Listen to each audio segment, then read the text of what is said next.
Back to school, maybe? Kyle Lefebvre tells us about traveling abroad for work and where are the best places to eat on campus. That and more on the Heat Exchanger.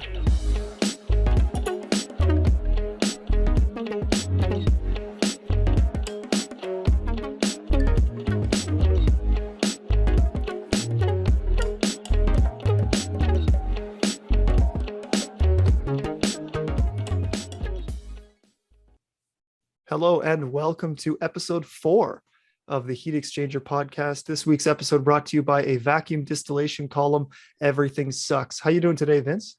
I'm doing quite well today. We had a good weekend. Took my kids to the movies for the first time. We watched Paw Patrol. No big surprise there. And they enjoyed it. There were lots of crying, not my kids, but apparently it was too intense for some of the kids in the theater. But the whole experience was actually quite nice. There's like 4 rows that are allowed to sit people, and we went with another family, so we took out the whole row. It was fantastic, and then nice. It was actually clean. The floors weren't sticky. That's almost a shame, like obviously it's good. Like the reasons for that are clear, but it's almost a shame, go to the movie theater and almost lose a shoe. Yeah. But and then we went out to Dimitri's after to get some ice cream. So all in all, it's fantastic day with the kids. So hey, cool. I mean, I can relate a little bit to your kids, because I am a child, but mostly the whole movie theater thing, or I guess it wasn't your kids, it was other people's. But when I was younger, I didn't like the movie theater very much. I used to prefer to watch movies at home when I was 6 to 10 years old, like movie parties, birthday parties in the movie theater and whatever. I was like, I wasn't really there for it, and then as I got older, I started to like the movie theater literally because of the outing. Whatever the reason for the outing is, you're out with friends or on a date maybe, or whatever. Not that I've ever been on a date before. It's just what I've heard. It's what I've heard or seen on Instagram in my life. But yeah, it's kind of big and it's kind of loud, and it used to kind of give me motion sickness, I think, when I was like a little kid. Maybe that's why I didn't like it very much. But it can get quite intense for like a 5-year-old. It's a lot of stimulation, right? So but like I'm worried about the theaters. Like we went on a Sunday. It was like, well, but to your point, there's like no one there. Like it was empty. Yeah, but to your point though, there wasn't really a lot of seating though, was there? So I don't know how they're gonna survive, like, honestly. So yeah, that's a shame. That's really a shame. Masks up, I would assume. Yeah, unless you buy popcorn, so people can buy popcorn just to take off their masks. So there you go. So the last time I went to the movies was in January of 2020.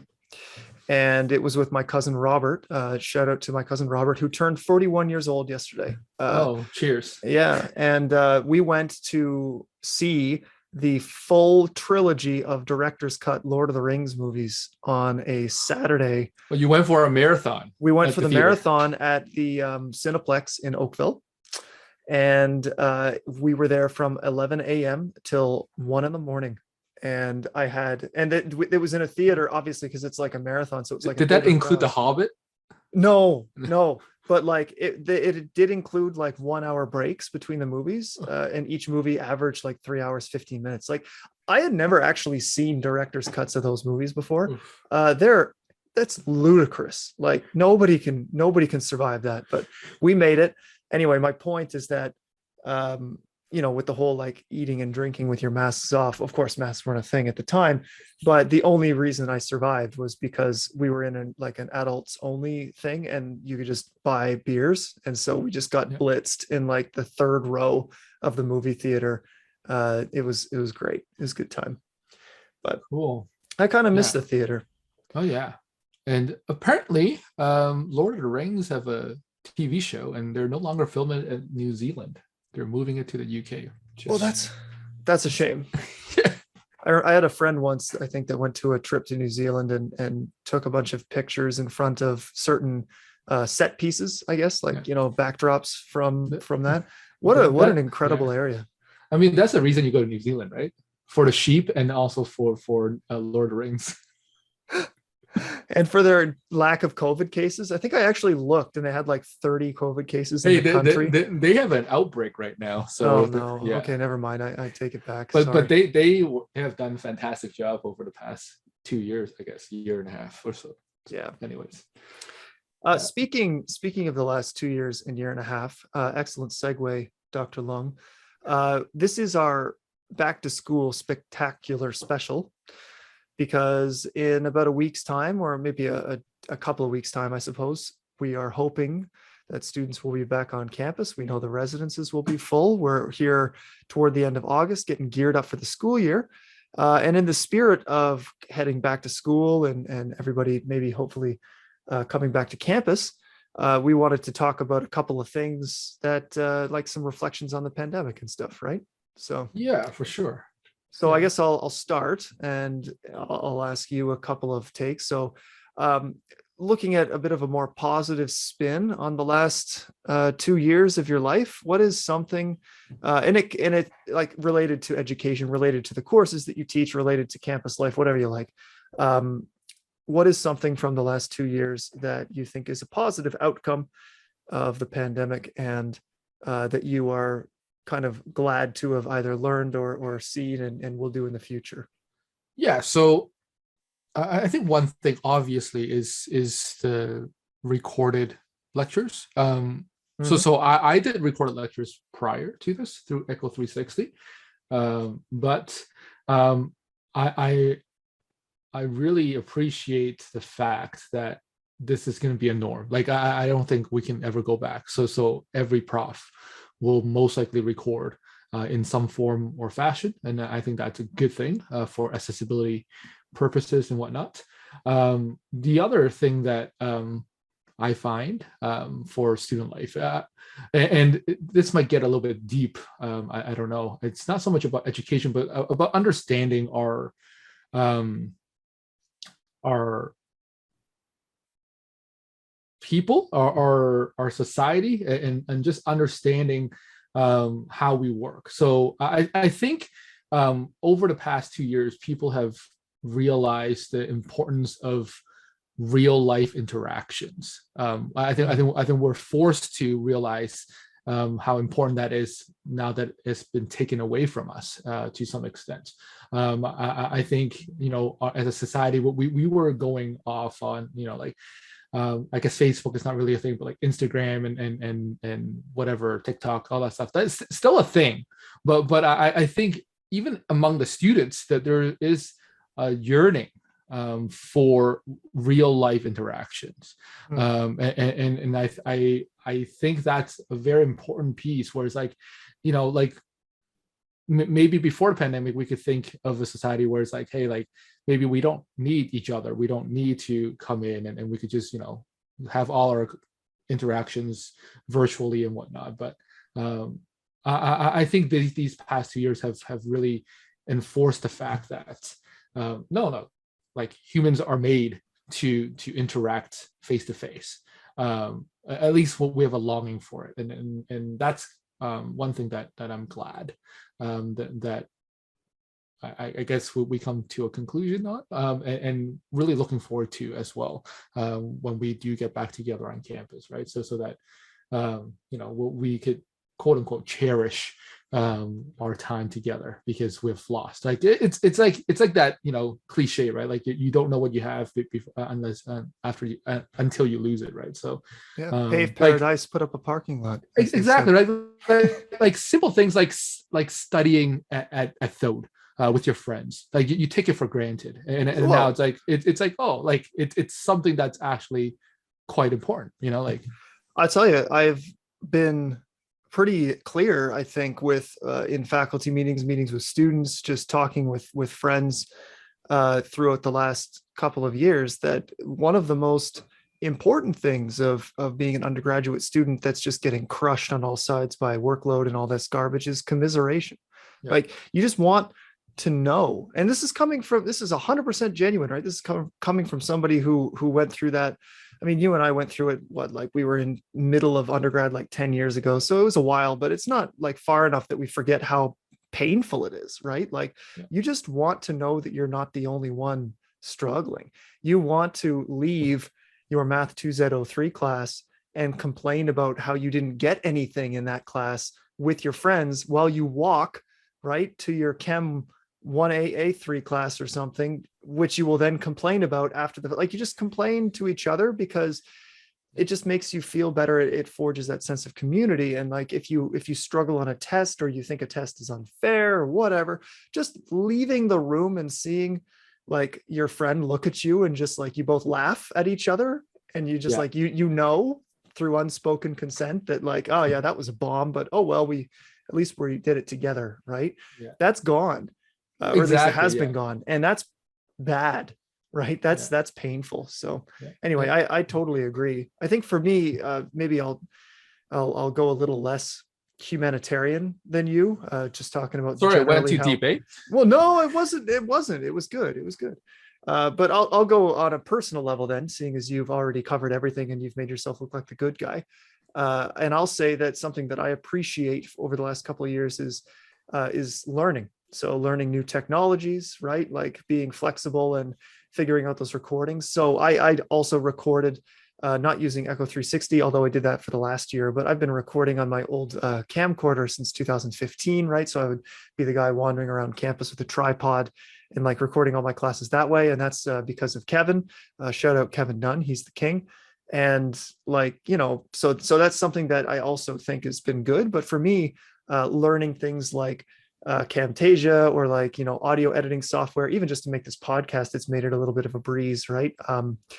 It's been valuable to me to just pick up some of those new skills. And then also, I think I've learned a little bit better how to direct kind of an event, an audience, a proceeding, a class, without a lot of feedback, right? Like I've kind of always fed on the banter and like the back and forth and like people talking to each other and me in class. And I didn't get that in the last year, except through the chat, especially in 2E4. So there's a shout out to the 2E04 chat, but like, it was different, right? So I had to like fill a lot of dead air. You know, you learned to kind of like banter with yourself almost, which I find is much funnier that way. But but anyway, yeah, it's like picking up. I think I appreciate that I've picked up some new skills. I probably lost some skills too, right? I get back into a class, I'm just gonna freeze. But you know, we don't know how to interact with people. Yeah, anymore. it's like whatever. But like, do we shake hands? Do we what do we do? You know, like things like that. Yeah, I did that. I played golf with a buddy. It was great. So here's a great progression of COVID protocols. Like a couple of weekends ago, I played golf with a buddy that I haven't seen in about a year, since the last time I played golf with him, as a matter of fact, which is around last Father's Day. And so it's been like, you know, 13 months or whatever. And I, you know, he's a buddy of mine from undergrad, and we played golf. But when I picked him up to go to the golf course, and we like kind of did this like weird fist bump thing. And I was like, all right, you know, whatever. Then we get in the car, we go to golf, we play the round of golf with another guy. And then after the round of golf, standard procedure is you shake hands, right? You shake hands on the 18th green. So we shook hands. And it was a good quality handshake. And I complimented him on his 2G03 handshake skills, and which I legitimately did.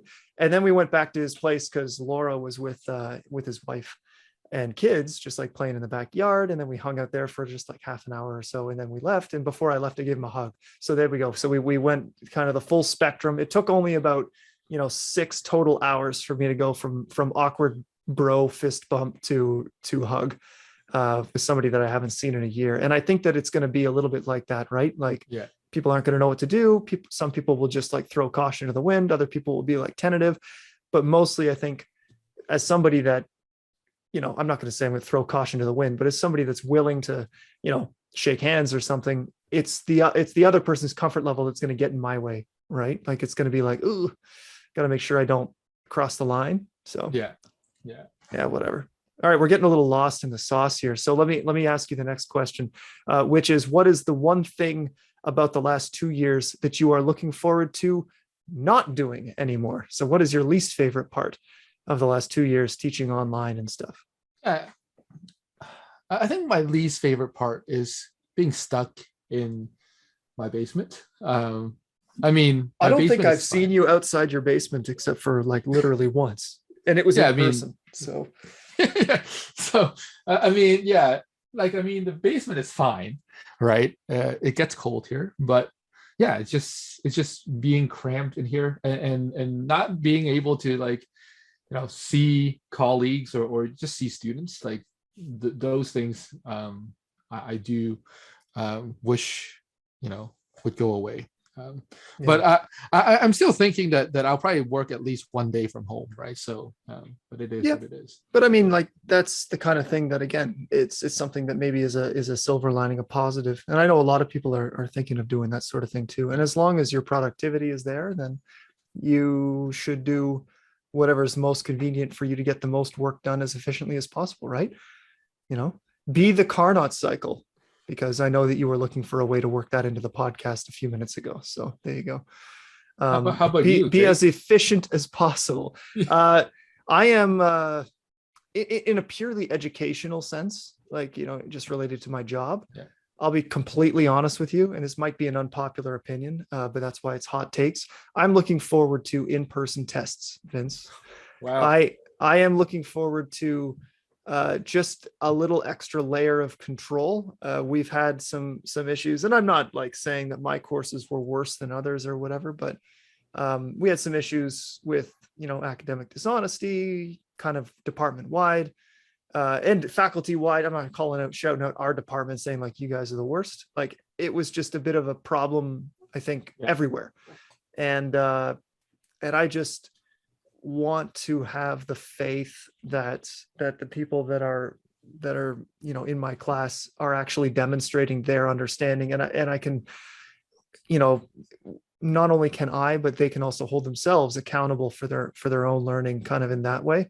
It's imperfect. I understand tests are imperfect and stuff, but I think in-person presentations and in-person, like, quizzes and sort of thing, as much as people probably don't like them, they are an important, although unfortunate, part of the education process, and something that I very much value in order to make sure that people who really know their stuff stand out from the people that don't, because then they deserve that recognition, for interviews and for jobs and all that sort of thing. So I think I'm not going to go back to like only in-person exams and stuffy rooms or whatever, obviously, but we experimented with a bunch of stuff last year, and I think by and large it was pretty successful. But it was mostly successful on the side of the students kind of getting a little bit less, just being less accountable, I think, and it was fine, but it wasn't perfect. So we'll try to find something in between, I think. Yeah. And to piggyback on the education part, I like one thing I do miss is the input. Like I teach a couple of lab courses, right? So Right. 3I and 2P. Like that's one thing that like was sorely lacking, especially with my 2P course. You can't do genetic engineering, DNA manipulation on the computer. Like no matter how good that virtual simulation is like it does not replace having a pipette in your hand, right? So that's something that I hope really we can do in winter 2022. Obviously 3I we're hoping to have in-person this coming fall. So yeah, like things like that, like 4L 3L, like those experiences, it's crucial, right? Like yeah. And to a lesser extent, right? Like I run in-person tutorials and computer labs, exactly, and even just the in-person computer labs, it was so awkward. I think anybody that was in 2E4 or 4G3 or whatever, any of those courses, numerical methods optimization, for those of us not from McMaster and we don't speak in letters and numbers, like the breakout room thing was just, it just sucked, right? Like clunky, and it doesn't replace it, right? Like it doesn't replace the fact that like you could walk around and see a student struggling, so you could like drop in, because like those students would be the students probably less likely to raise their hand in a virtual room anyways, right? You don't get those visual cues, and some students might just get lost in the shuffle, right? And that sucks. So absolutely. Well, that's a great point, and I also look forward to getting back to that as much as possible there. All right, so let's turn the table and talk about the opposite. So I'm going to ask the questions in the opposite order. So Vince, what are you least looking forward to when going back to in person? Yeah. So a couple of things. I mean, on a personal level, my commute. No, that's a Just legit answer. I like just like, taking the bus, or like I used to take the go bus, and I'm still debating what I should be doing. I probably go back to the go bus because my wife needs a car to drive to work, and we have kids that needs the van and all that stuff, right? So that eats up an hour both ways. So I mean that just a time sink there, right? So that's a more logistical, personal thing that I'm not looking forward to.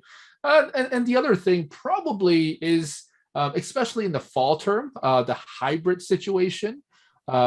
It's giving me nightmares right now.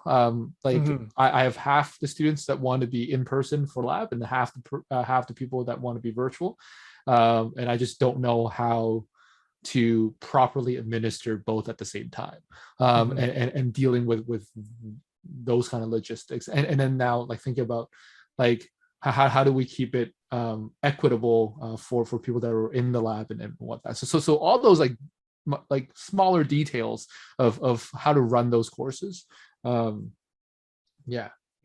I can relate to the apprehension about the hybrid thing, because the issue, right, fundamentally, and to any students listening, the issue with being presented with this situation that we're facing is that we want to give people who want the in-person thing an opportunity to do in person, but we also need to include everybody that can't. And the danger there, right, is offering either a subpar in-person experience or a subpar online experience, or both, where you just end up kind of, everybody doesn't have a great learning experience and it's kind of lousy. Whereas if you were to focus on one or the other, which of course, let's be honest, you can't focus on in person for the fall. You're not allowed, right? It has to be available for everybody, which is fine. But let's just say that you and I were to just say, okay, screw it, we're going to do everything online because it's what we know we can focus on and deliver the optimal course experience when we're focused on one mode of delivery and one mode of assessment, whatever you like, right? Running the labs. The issue there is that you run the risk of pissing everybody off that wants to be there in person, right? And so even though the learning experience might be better all around, you've reached this weird Nash equilibrium where people that are in Hamilton, they're like, well, why am I here, paying rent or whatever, just to take a course on my shitty Wi-Fi in my student house when, I came back so that I could go in person. And so we have this kind of obligation to offer you this in-person thing. But if you were to draw a graph, right, where like x-axis is percent in person and y-axis is like kind of learning experience all around, it's almost like it's like kind of a 2-level pulse function. You get one pulse at 0, that's like at some, let's say it's 50% good, and that's if it's all online. And then it basically just instantly drops discontinuously to like, let's just say like it's 20, and then it goes all the way across at 20. It's just like anything hybrid is worse than online only. And then once you get to the very end and you say like, okay, screw it, we get to go back to doing a full in-person thing, and you don't need to divert your attention, then it jumps back up to a higher number than the pulse that you got for the online only, right? And that's kind of like we're literally obliged to be somewhere in the middle, and that sucks. So and for me, it's just like trying to meet the expectations of the students, well, this is impossible. Exactly, right. And it like me, Jake, like I truly care about how the students the student experience in my courses, right? And to know that like no matter what I do, I will let some people down. Like it's just because of the nature of the thing. It's just like it's tough, right? Like I mean, that's fair, and that's depressing, right? That you're like when you know you're destined to fail in your primary goal, right? Well, okay, maybe the primary goal is to deliver a fulfilling and quality education. I think that should be first. But secondly, you want everybody to have a good time, right? I want everybody to have a good time. And you know what? doesn't always, like, sometimes you go Adam Dunn and you swing for the home run, and sometimes you just cut and miss, right? And Yeah. sometimes they don't have a good time, but oftentimes it works out and everybody gets they learn a bit.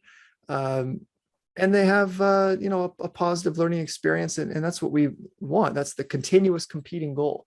And you're right, this hybrid setup is just such an incredible impedance to that secondary goal of just giving everybody a nice, friendly environment, a good, like, so that you clearly care. But if you go all online, the argument is like, well, does he care? Because, like, I'm here in person and this is clearly not as good for me. So, you know, that's it's too bad, right? And now we're getting a little bit, self-serving, I guess, and we're like kind of complaining. But that's not really what this is all about. Just maybe to give some perspective on what's going through our heads as we try to navigate this, like, excuse me, yeah. can I use a cliche? Go for it. Navigate this transient time, navigate this ever-changing landscape of COVID-19, navigate this never. Okay, I'm done. Yeah. I like, yeah, I think to your point, let's not be too negative. I think, and for the most part, the students that what we have had have been quite supportive, and I think understanding, at least the people that I've talked to, right? 100%. So, yeah. Yep. We got a good bunch. No doubt. No doubt. And you know what? We got lucky with the faculty that we work with as well, right? The staff and the faculty, they're pretty adaptable and pretty chill and easy to work with. And yeah, you're right. The students have been great. Like I said, that 2E4 chat, I think 5,100 chat entries in the 2E4 lecture thread, because we crossed the 5,000 threshold in the last class, as like it became a meme at some point, right? We're like, okay, we're making it. The milestone is coming. But how many of those are just thank you at the end of the lecture, though? Oh, there was only 12 people in class, so I think only 11. No, I who knows? It doesn't matter, right? Like, I'll take it. Exactly. They all count, man. Exactly. I take it. I think there was at one point, last story before we move on to an in the news topic and get on with our lives here. But at one point, my laptop. So anybody that was in 2E4 might remember this. It's like midterm, like maybe like week 8 or something. Something went wrong with my Surface Book, like the laptop screen, which attaches to the deck, right? And I have it attached to the deck so that I can use MATLAB, because I need to have it attached to the proper CPU. And something went wrong with the connection, and it was like freaking out, and it was like connected, disconnected, connected, disconnected. It just like kept going back and forth, and I kept getting the classic Windows pop up, like the do like back, like over and over and over. And this was happening for like 3 or 4 minutes, and I couldn't get it to stop. So I eventually just like rage quit and went over to my desktop, but I had to turn off my computer because it was like, I was afraid I was going to blow it up. And then I get to the desktop, I like fire it up, I unsleep it or whatever, wake it up, as they say, and get on Teams. And like, as I've been gone, so I got 3 memes that people made on the spot about my laptop, a bunch of just like generic comments. They started a game of Hangman. Somebody was like sharing their screen, their tablet screen, and they were like starting a game of Hangman. The answer was Newton-Raphson method too. so like, you can't make this up. So yeah, anyway, so like a bunch of chat stuff from that, but like, that's what I wanted though, right? Like, as long as people are respectful and as long as you can still get the content covered, that was fun. So yeah, you planned that malfunction. I did not in any way plan that malfunction. But yeah, so okay. Well, that was cool. The other question was, what are you looking forward to the most of going back? But we kind of talked about that when we talked about what we didn't like about online. So we'll skip that. Yeah. We wanted to mention one news item super quick, right? Yeah. And that was about this new carbonless or fossil fuel less steel that they've been making in Finland, I think. No, Sweden. I mean, it's sorry, Scandinavia. So yeah, that's a bad excuse. Actually, I should know the difference. But okay, go. Why don't you tell us? Yeah. So I mean, it was a short CBC article saying, oh, this Swedish venture called Hybrid, and they were able to produce steel and deliver steel for the first time without using coal or fossil fuel, and they're just using electricity and hydrogen. So there's not much like technical stuff in that CBC article. But I had to go on their website and take a look, right? So it looks like, they're using hydrogen as their electricity source, but I'm still unsure how they're where they're getting their carbon from for making steel. Well, that was my question. Yeah, and right? their goal is to get to an industrial scale. So I'm guessing this is like a pilot scale delivery. They want to get to industrial scale at 2026. So that's kind of the background to this story. Right. And I think it's a good story in terms of like, I think this is what we're heading in terms of technology, right? Like everybody's thinking about carbon, like CO2 emission or reducing CO2 emission, and thinking about different ways of producing whatever material that reduces CO2. I was looking into like different companies that do like, renewable natural gas, that kind of stuff. So I think this is where our society is heading, as Dr. Adams talked about that in a couple of episodes ago, right? So, but yeah, I just don't really fully understand the actual research piece or the technology piece in this, right? So I don't know. Jake, what are your thoughts? Well, I have the same question regarding, steel is like 1% to 2% carbon. Just talk to the materials engineers if you want to learn more. That's the extent of my understanding. But like, where does that come from, right? So like a blast furnace uses coke, right, which is really high carbon content coal. Essentially, it's basically coke is like the refuse of things like natural gas combustion or processing or whatever. It's like this really gross stuff, and it's a bunch of different other versions of it.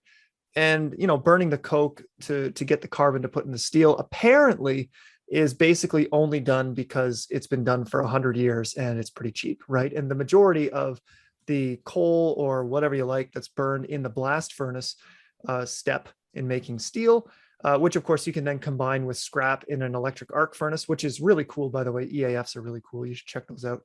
But apparently it's mostly just for the heat, right? Like, and it's just easy. And that's what we do. And steel making accounts for like 5 to 8%, I think, of the world's CO2 emissions, which is like a bit ludicrous when you think about it, right? Like, it's not transportation, it's not power, it's none of those things, but just the burning of coal in order to make steel, which we now understand is mostly just for the heat of it, is considerable, right? So smelting out the iron and then obviously getting that in, skimming off all the bad stuff, and then making the steel. I think I can speak a little bit more to like, the whole hydrogen thing. Where does the hydrogen come from? I don't know how good this is going to be in terms of the hydrogen economy. So done a couple of projects with some undergrad students around the hydrogen economy. Where does it come from? And everybody usually centers on electrolysis, right? But like, I have a fundamental issue with electrolysis that needs to be solved. And you can make, so I guess the key here is that you can split water to make hydrogen using electrolysis and get oxygen, by the way, which is a pretty valuable byproduct. Yeah. And you can do that using electricity derived from renewable sources. And that in a principle, in a nutshell, is a very good idea, right? But the scale at which you need to use electrolysis to get anything useful is like higher than what we currently have in terms of renewable capacity. It's a little bit of a problem. And fundamentally, just from the second law's perspective for me, is like we are taking what I would consider to be the least efficient form of energy. All right. So I think electrical energy is like, it's the worst one, right? Like, how do you get to electrical energy, Vince? You start with bond energy in a fossil fuel, for example. You turn that into heat. Okay. You turn that heat into kinetic, like high pressure steam. You turn that kinetic into like worse kinetic by like spinning a turbine. So you to generate the work, right? So now we have work. And then that work needs to be converted through a generator, and then that needs to be transmitted across a bunch of lines and lost. And then you have electricity that's used at the end source. So like, think of all the irreversible losses to get that electricity.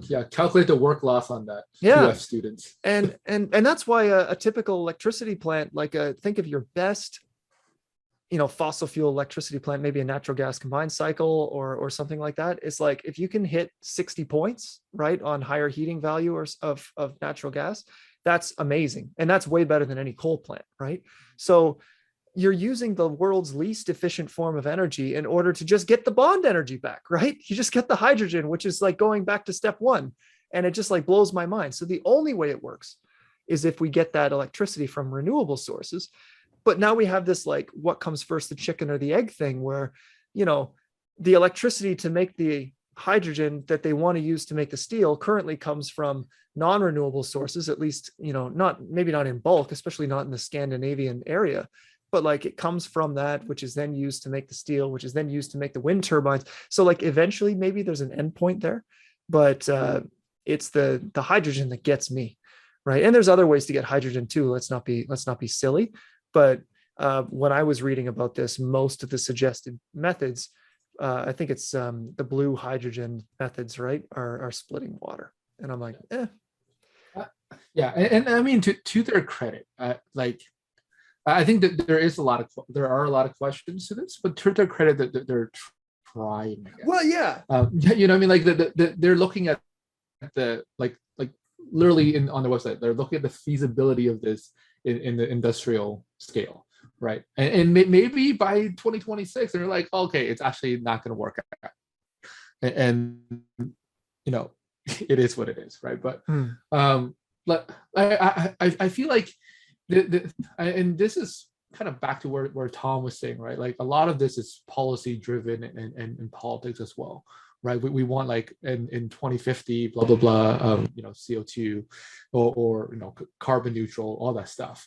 I feel like companies are forced to try these things out, and or I mean obligated, that's part of technology, right? Like exactly, right? Like and it's like you know, and but like very very much incentivized by you know, the funding and or I guess the penalties that they might face if they don't meet these goals, right? So I think, like, I'm reading their page now, it looks like they're using hydrogen not just to produce electricity, but they're using hydrogen to reduce the iron ore, because like that's what the carbon is used for, right? The carbon was used to reduce the iron ore.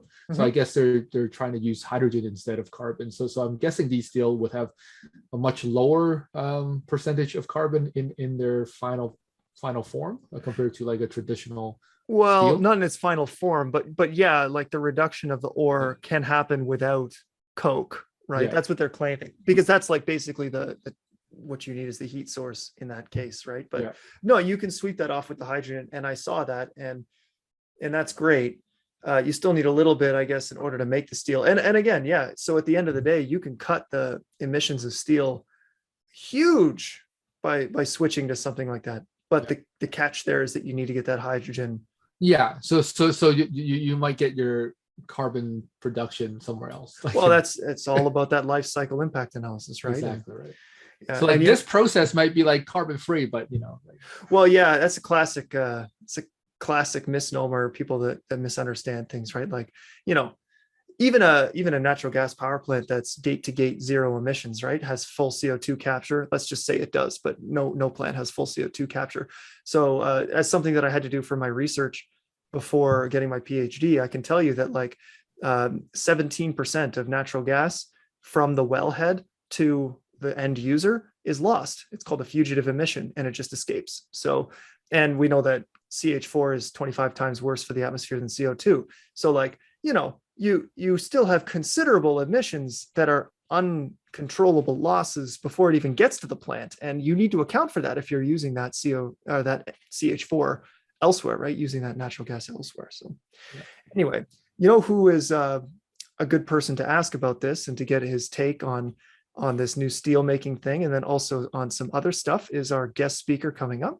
So we've got Mr. Kyle Lefebvre, who has 6 or 7 years work experience as a consulting engineer with Hatch through their office in Oakville, has spent some time abroad, 1.5 years in Whyalla, Australia, as well. So he's going to give us some perspectives on traveling for work, on getting your license, and some strategies to do that, which, as I understand, Vince, you are going through at the present moment. So we're going to talk to him for a little bit coming up about his thoughts on steel. Oh, by the way, he's in the steel division of Hatch as well. So we'll get his take on some of this stuff and some other stuff for people looking to get their license and or interested in traveling for work. And then we will move on to our tier list today, right? Sounds good. Yeah. Well, what a segue to our interview. It's almost like we planned it. So, okay, let's take ourselves a quick break and come back with an interview with Mr. Kyle Lefebvre.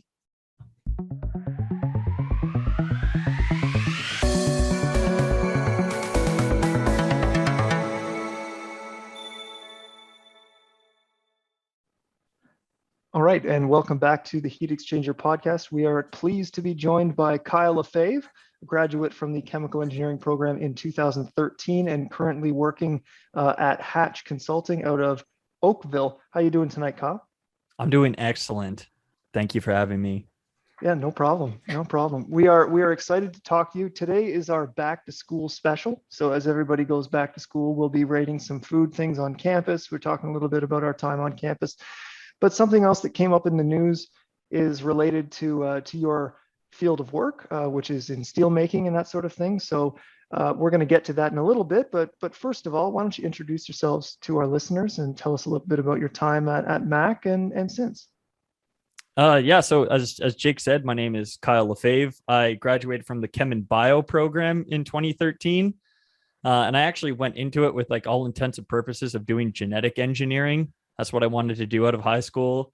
And just because I had the word engineering in it, I thought, oh, I needed to go into the engineering department. Turns out I actually needed to go into the science and like biochemistry department. But I found that out about, in second year.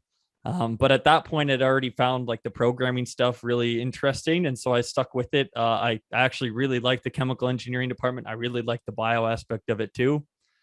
So yeah, I stuck around. I then went and did a master's at Mac as well.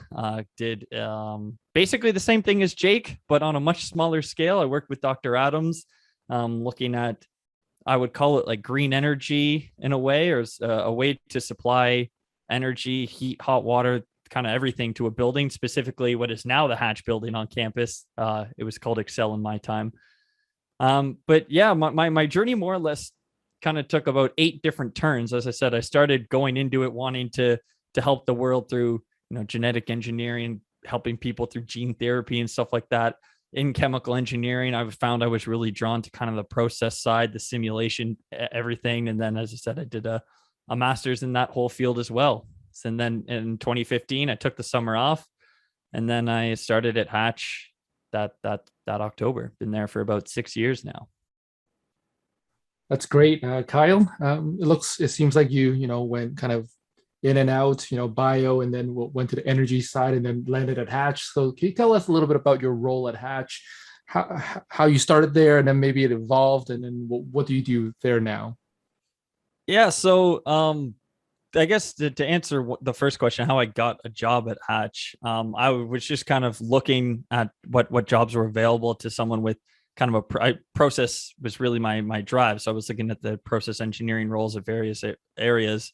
And there was one within Hatch, specifically, they were just asking for their metals department. And I knew someone that worked there. And so I asked them if, hey, do you know any way that I don't really want to say sneak through the back door, because that sounds more nefarious than what actually happened. But I just got put in touch directly with the talent acquisition specialist. And then, yeah, like 2 hours later, I was being scheduled for a phone interview. And then 3 weeks later, I was starting. It all happened pretty quickly. So that's how I got into Hatch.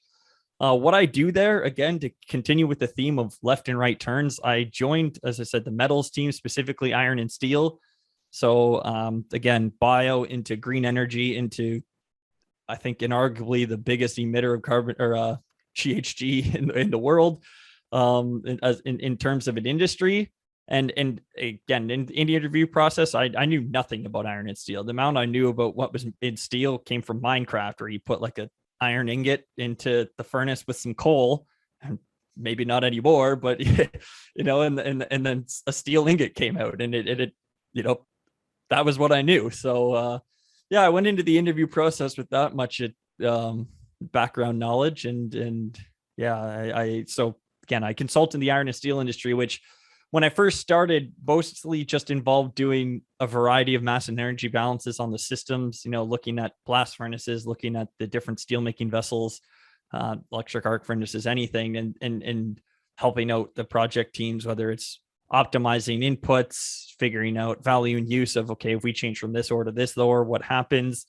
A lot of just different small studies like that. And I was drawn to Hatch and consulting in general, mostly because I like shorter term projects, if that makes sense. I like seeing things kind of from start to end, and I feel like if I was at in consulting, I like that in the smaller scale, if that makes sense. So I like doing these smaller studies. I don't like the 2 to 3+ year study on one subject, which is why I stopped at a master's. The PhD just seemed like a lot for me. And so consulting was perfect for that. Again, the iron and steel industry, I mean, I didn't have any specific draw to it, but now that I'm in it, as I said, it's great to be in it from the inside. There's some really exciting things happening now with lowering emissions. What can we do? I'm working on about 4 or 5 different projects on that specifically. Just looking at lowering the emissions from that industry, and decarbonization is a big topic. So that's more or less what my role is.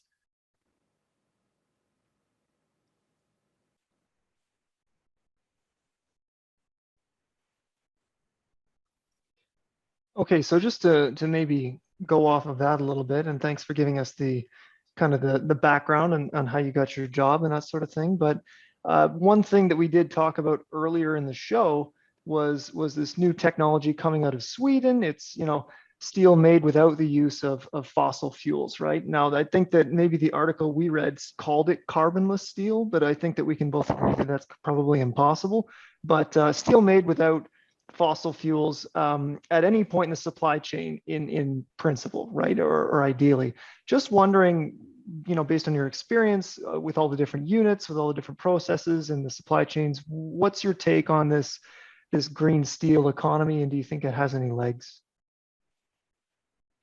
Yeah, I mean, I 100% think it does have legs. So just to be clear, I think the one specifically, it's in Sweden, so it's the SSAB one. And what they did is they use hydrogen as a reductant. So normally in the steelmaking process, specifically the iron making process, you use coal as both an energy supply and as a carbon supply for the steel later on, or as a reductant, I should say, rather than an energy supply.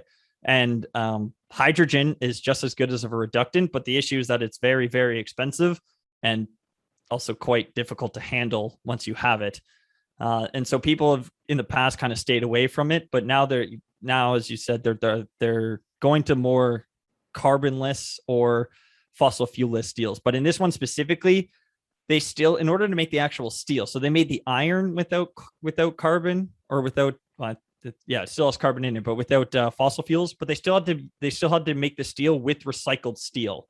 So I mean, depending on how far back you go in the LCA, there is going to be some carbon in it somewhere. There has to be in steel. It is an alloy of iron and carbon.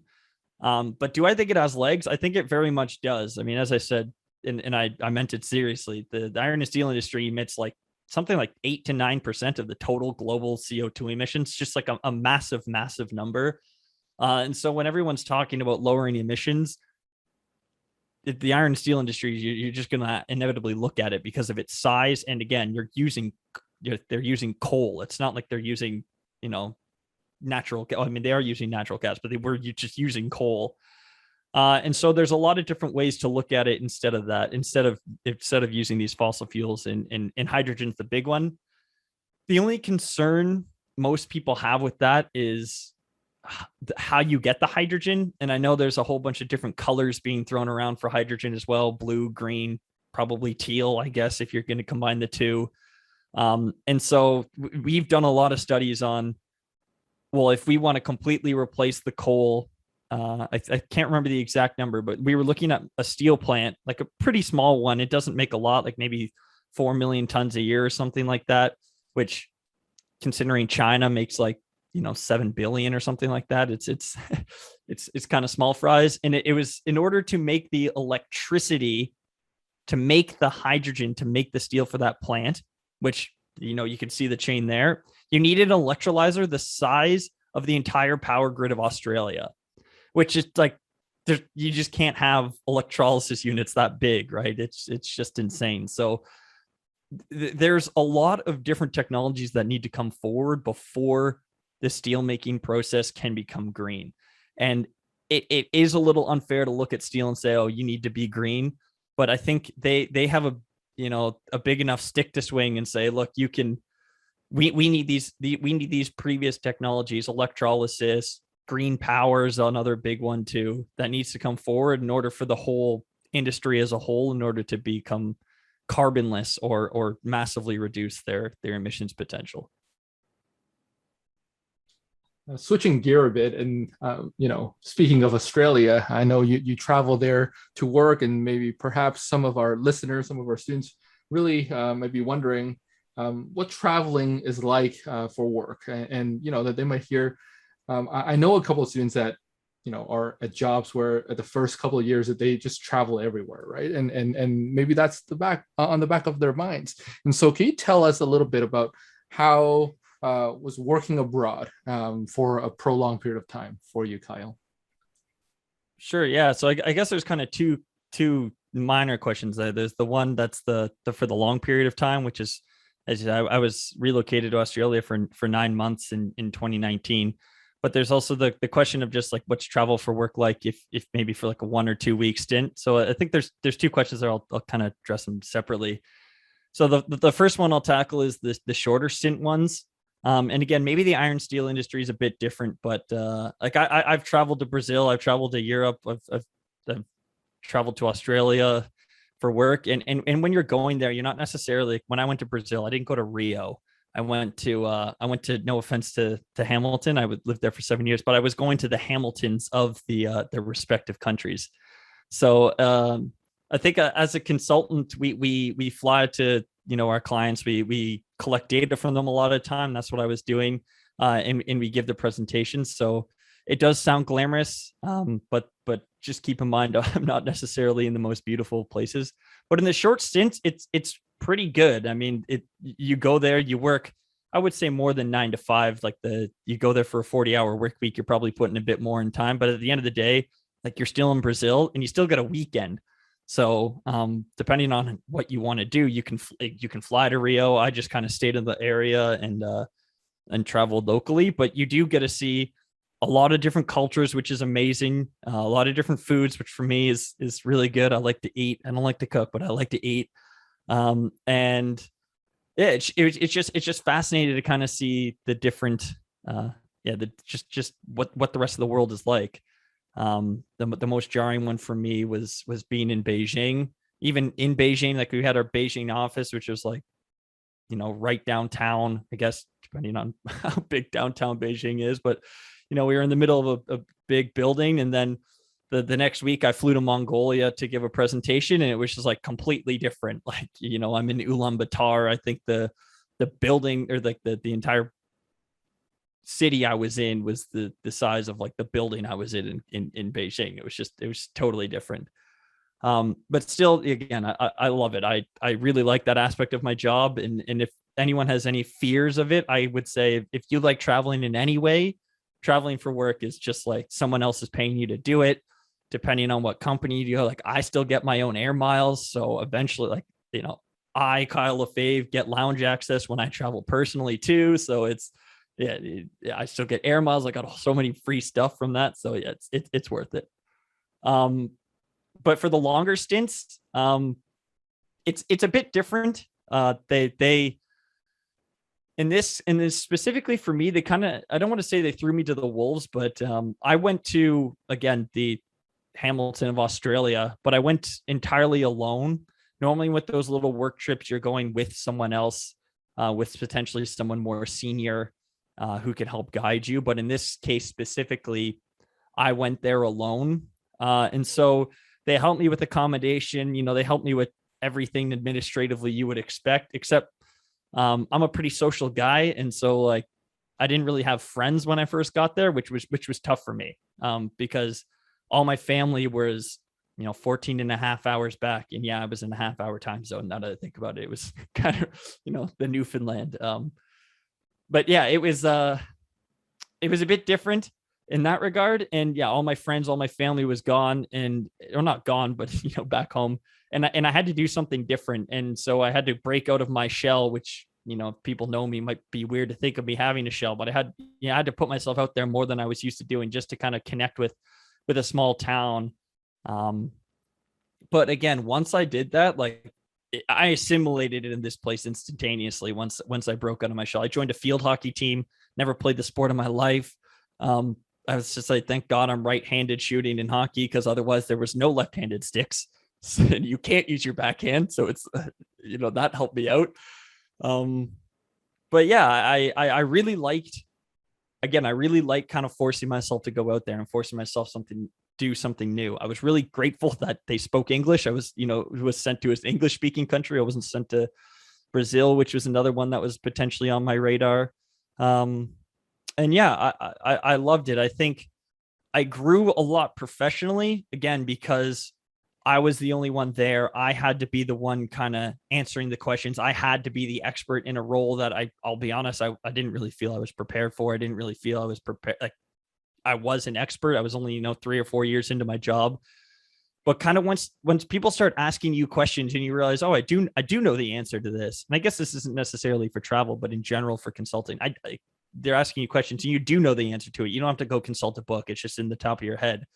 I guess that imposter syndrome kind of went away, and that helped me grow professionally and personally. As I said, I grew as well, because I put myself out in a situation, and I made, I hope, lifelong friends. I don't really keep that well in touch with them just because they're that far away. But if I ever end up back in Australia, I'm going to make a stop in Whyalla. Look it up. Whyalla. You're not going to know where it is, and that's okay. You can't get there that easy, but I'll definitely stop there and say hello to them. And yeah, it was worth it 100%. Yeah, and I think it's one of the most important parts of what you said there was taking the opportunity that was presented to you to strike out, get out of your own comfort zone, get out of your shell, as you said, not just socially, but also professionally. And you were kind of forced into this situation where you had to adapt and grow, right, as a person and as a professional. And that's what we like to hear. And that's what I'm sure that we would love all of our students to feel the confidence to be able to do that sort of thing. So thanks for that. Last question for you, Kyle, related to your work experience. Something that we haven't really touched on much on the podcast yet that our students might be interested in is the process for licensure. So as we understand it, you have your license through Professional Engineers Ontario, and you went through the whole record of activities and of course writing the exams and that sort of thing. You graduated with a degree from an accredited university, and so you didn't have to do any technical exams, but nonetheless, can you tell our students a little bit about your experience getting your license? Sure. Yeah. So there's, as Jake said, there's kind of 3 parts to getting your license. Part 1 being have an accredited degree.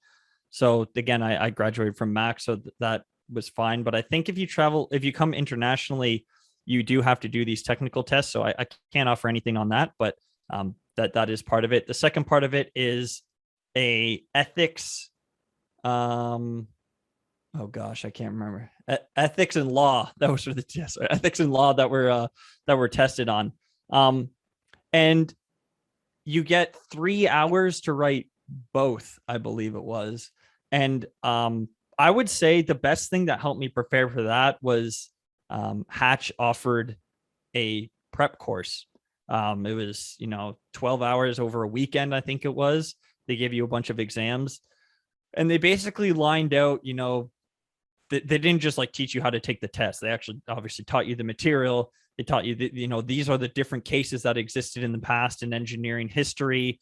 This is what happened because of it. This is, what the law says you have to do, and what the law says, for contracting or all these other different things. So I would say that was 100% instrumental. I'm actually not sure how I would have done it without that. So I'm sure there are courses outside of Hatch. The people weren't Hatch employees. They were contracted in from something. So if you get an opportunity, if your company offers something, which I'm sure companies do, if other companies do, if they do want you to have a PEng, it was instrumental, and I couldn't be more supportive of doing something like that. And yeah, the last thing was the engineering record, which I think it's changed a bit, but when I did it, they had a template that you filled out, and there were 5 different categories. I can't remember the categories off the top of my head. But what I found helped me was whenever there was a lull in my work, again, I said for consulting, we do small studies. And if there was maybe like a week, maybe even just a couple days, I would effectively write that part, like the work I had just done, the study I had just done, I'd write that into my engineering record and how it pertained to like the knowledge, the management, the communication, all that kind of stuff. Just because you need 4 years, and 4 years is a lot of time to reflect on something. I mean, I've only been out of school for 6 years. I mean, and if I had to think at the time, or if I had to write something now, what I did 4 years ago and explain how it pertained to the knowledge that I was trying to convey at that time, there's no way that's going to happen. So, that's the recommendation I would give. Take the template, fill it out as you go, whether you get a break, maybe you just take like a couple hours on a weekend or something like that after a project ends. Or if you get promoted, define what you did in the previous role, something like that. It will go a long way to just making that remembering seem less false. You're not going back and saying like, oh, this is what I did on this project. And I guess actually what I just described, they actually sent me back. I sent my engineering record in, and they needed me to send something back because I was too generic in what I wrote. I said, the project was like this. This was the goal of the project. And they were like, no, we want to know what you did. What did you, Kyle Lefebvre, do for this project? I don't care if the project was to, design a steel plant. What part did you design? Was it the gas cleaning system? Was it this? Was it that? How did you do it? So, I would say define your role and define your role, but do it at the end of every project. It's a big thing. As for its usefulness, I'm not going to lie. For me specifically, I'm probably never going to use my stamp. It's mostly used for projects that are going to be going into actual construction. And the big thing about, I guess, the stamp is basically the engineer is coming on and saying, I'm going to take responsibility for this design or this, this building, whatever it is. And if something happens to it, here's my name, here's my license number, here's my signature.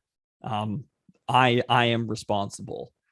And I'm not saying I'm not going to do that because I don't want to take responsibility, but the projects that I work on are more kind of conceptual study. We're not actually going to go out and build something. And if we do, I'm like, I guess at this point in my career, I'm not going to be the engineer of record on a process design for something that's, actually going to be built. For something that's, going to go on to the next phase, the banks want to look at this and make sure that the funding makes sense. They don't need an engineer of record for that. All my names are on documents or anything like that anyway, but they don't need it for drawings. They don't need it for specific things. So it hasn't come up yet.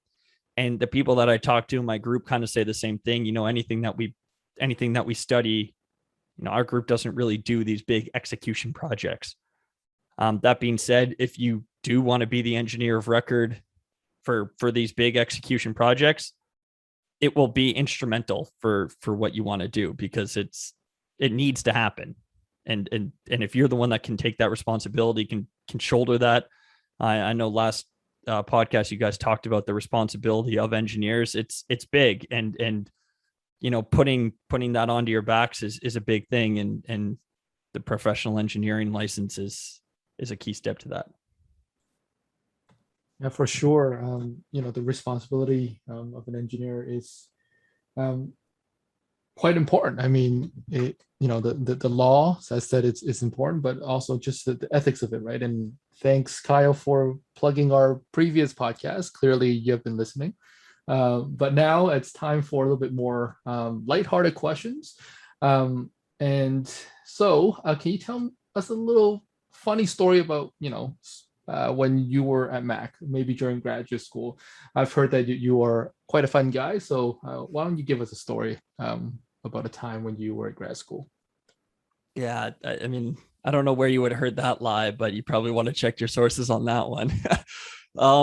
Yeah, grad school, I would say, would definitely be my like, if I talked about Australia breaking out of a shell, grad school was like the biggest thing. In undergrad, I never really did anything. I didn't do any clubs. I went to events, sure, but I never really participated in anything. But when I was in grad school, I don't know if it was Jake. I don't know. I mean, he was doing his PhD at the time, but yeah, I was just like, what the heck? Like, let's go out and be the weird person that I actually am. So, my first year, I wanted to join the Chem grad club. This I think it was called the club. I'm not sure what's the society, but yeah, the Chem grad club. And I like playing sports, so I figured, let's go for the VP of sports. And unbeknownst to me, two other people who I was pretty good friends with were running at the same time. And so I decided to run a smear campaign, which, considering the election right now is going on, seems pretty appropriate. And yeah, it started off rather mundane. It was with Patrick Carter. He just posted pictures of me, like found pictures of me on Facebook, took a picture. I guess it might have been memes before memes were born, and saying something like, I know Kyle Lefebvre, he's unfit because of some weird picture that I found. But I think I took it over the top when I made the video. It's still, every time, a year passes since I made the video, it comes up being my most liked thing probably ever. Yeah, just lamb-based patty. Saying things that are factual. You can't chug a beer. I'm never gonna take that back. But those were the kind of smear campaigns we were running, just lighthearted fun. And most importantly, and I'm gonna say it, I still don't know where he was for the Chernobyl disaster. He still has not answered that question. He wasn't born, but that's not an excuse to me. I don't allow it. So yeah, just running that smear campaign was probably like the ultimate, I don't want to say coming out party, but that's probably it. Like, it was just like, this is who I am. I'm going to do weird stuff like this. And if you're cool with it, then we can be friends. And it was pretty well received. In the end, all three of us ended up being the VP of sports that year. There literally wasn't a winner. There wasn't a loser. We all tied. But yeah, it was pretty fun.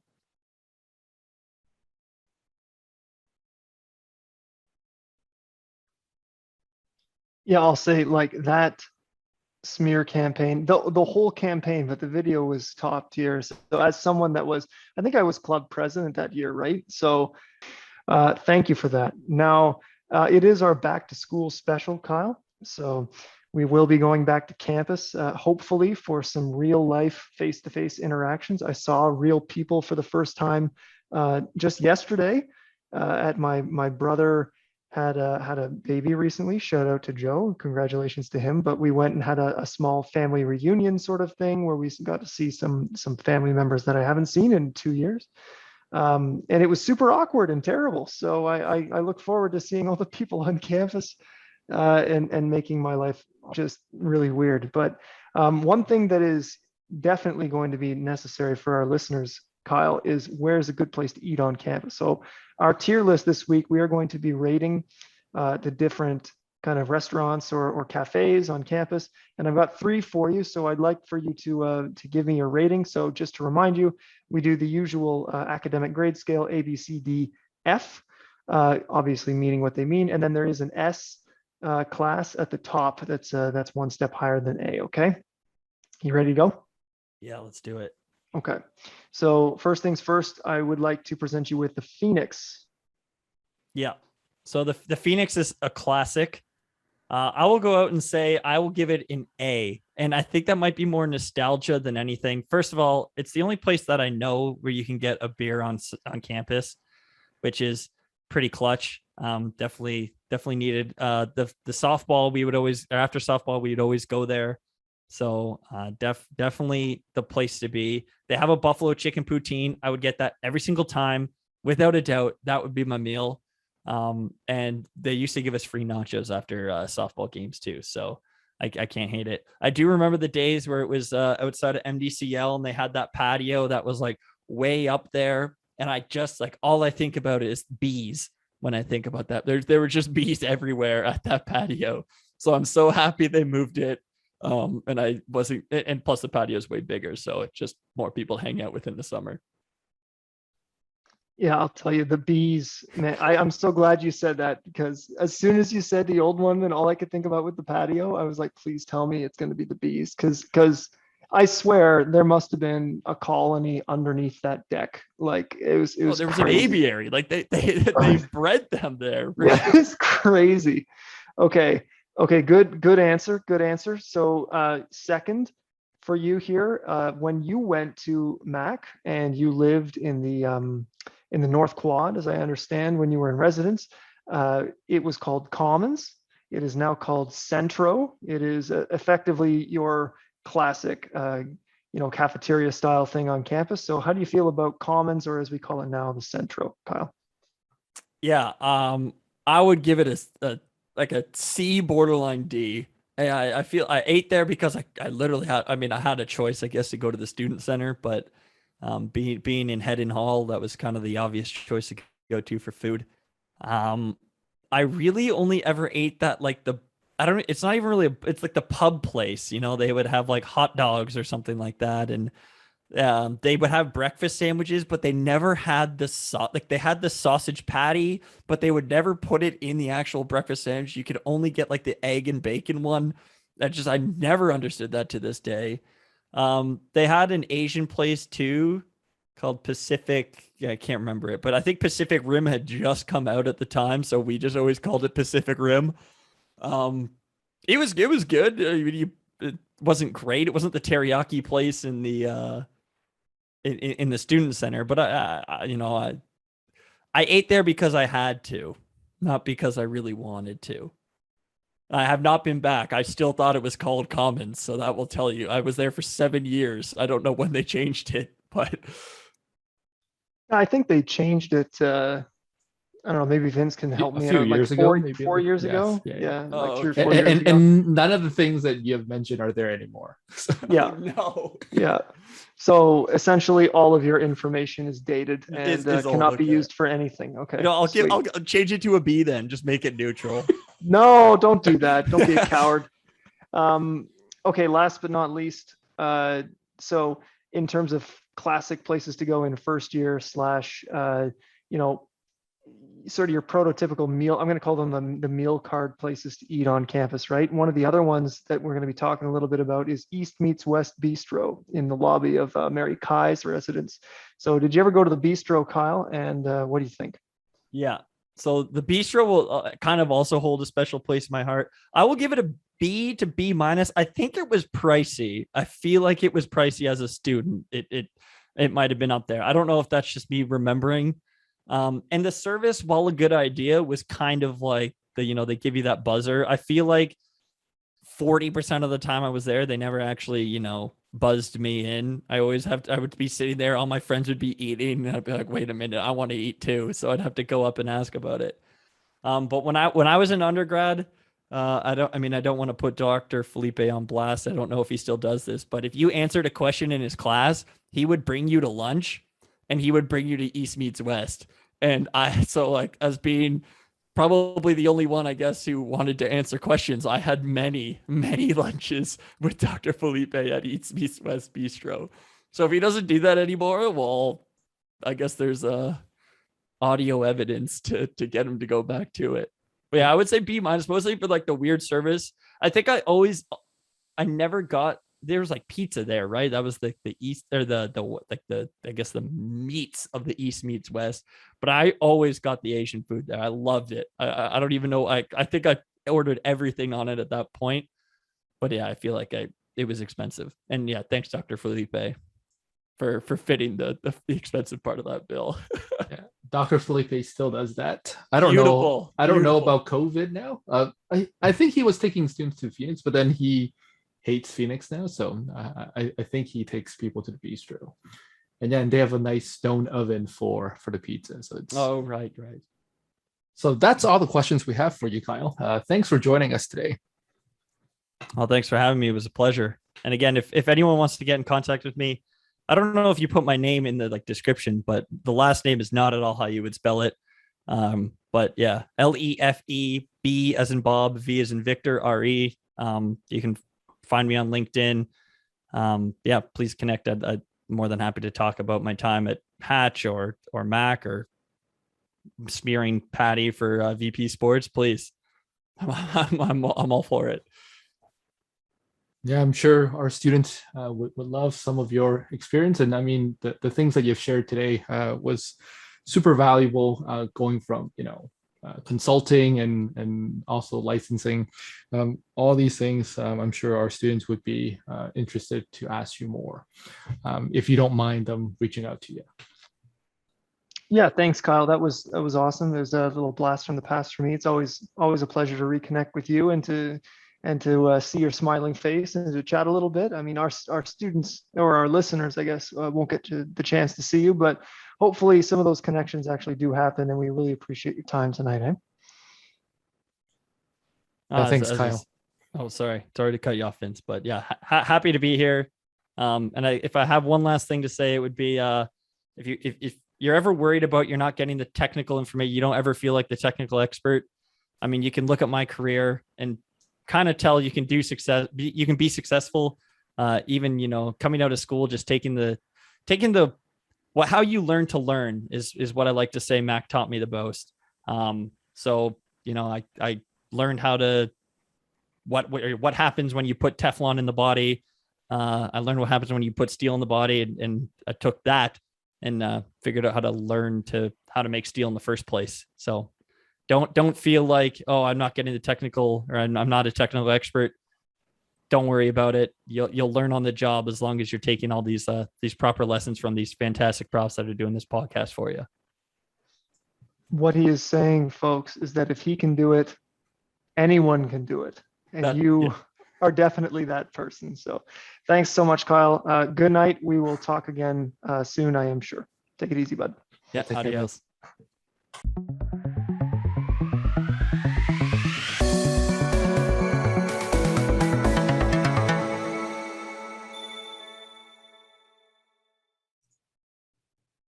All right, welcome back to the Heat Exchanger podcast, where we just exchanged some hot takes with our cool guest, Kyle Lefebvre. Really appreciate his time. Today, our tier list, also in the vein of back to school special, as we've been has been our theme in our banter segment so far. We would like to tier list, Vince, the places to eat on campus. Yeah. Yeah, I love eating, so let's go. I also love eating. So our criteria, and of course our criteria are not broken down in any of our decisions, and our decisions are entirely our own opinions. So please don't hate us in the comments, especially if we shit on your favorite place to eat on campus. But we would like to do this based on just like how good is the food. So does it taste good? And of course we understand that some of these places are going to be kind of the same generic prepackaged food. So we're going to kind of avoid those as much as possible. But is the food any good? Does it offer good value? Does it give you decent options in terms of what you can get? And what's the overall service like? Which of course also depends on who's working that day. But generally speaking, you can probably say that some places on campus have good service, right? So with that in mind, Vince, I would like you to rate our first candidate, which is the Student Center cafeteria known as La Piazza. So I think with these things, like I'll probably, talk about when I was there, and I realized that like there's a lot of stuff changes. So I'm like literally looking at what they are offering right now. The thing, like even so when I was in undergrad for La Piazza, I went to two places there, right? Like there's that. Can I guess? Yeah, go for it. Did you go to the pasta bar? Yeah, the pasta bar was legit. Yeah, and you went to like Creation X. Yeah, so I don't think I don't it. think Creation X is a thing anymore. I thought it was still a thing, but I think it's called Steel Town Grill. It's the exact same thing. Okay. I would give it a solid B. Like I don't know if the pasta bar is still there, but like I see that there's like this simple thing that like it's gotta be. It's stir fried bowls. with gluten-friendly ingredients, or Oh I my don't know. God. Welcome to 2021. Where's my gluten maximized pasta, man? Give me my Or is pasta. this like global comfort food? Maybe I don't know. And then like do they still have the teriyaki there? I don't know. But like as a student, it was convenient. It was like right in the middle, right? Like it was just like you're going from one class to another. You can pick up something quick. I think the pizza there is, I mean, it's again a quick bite. It's not the greatest pizza you'll ever get. It's just pizza, but it gets the job done. But the pasta experience and the grill experience, like the burgers and whatnot, it's good. It's good. And the people there are usually friendly. Yep. So if you're looking at the service there, so I'll give it a B. I mean, you're not gonna be super wowed by the taste, but and the value, I mean, across the board on campus is not like, it's not great, right? But I think because of the options there, that you could like literally, I would like when I was in undergrad, I would go there maybe like 4 times a week. Yeah. Right. So like there's enough options for you to go back there over and over again, right? So I would give it a B. I completely agree with giving it a B. There's nothing really to complain about, right? You've got options. The service is fine. I go to I used to love the pasta thing. I used to go to the Pillars, like the sandwich thing too. Like you get like a club wrap or something. I used to like that. Didn't go to Creation X or the grill that often. But you could get other stuff there. And yeah, I think the thing that knocks it down for me, convenience wise, it's great that it's in central campus, but that also works against it because there have been many times, especially since undergrad, like when I was in grad school or even now, right? Like say I've got a lab in KTH basement and I'm like walking back and I just want to grab something to eat.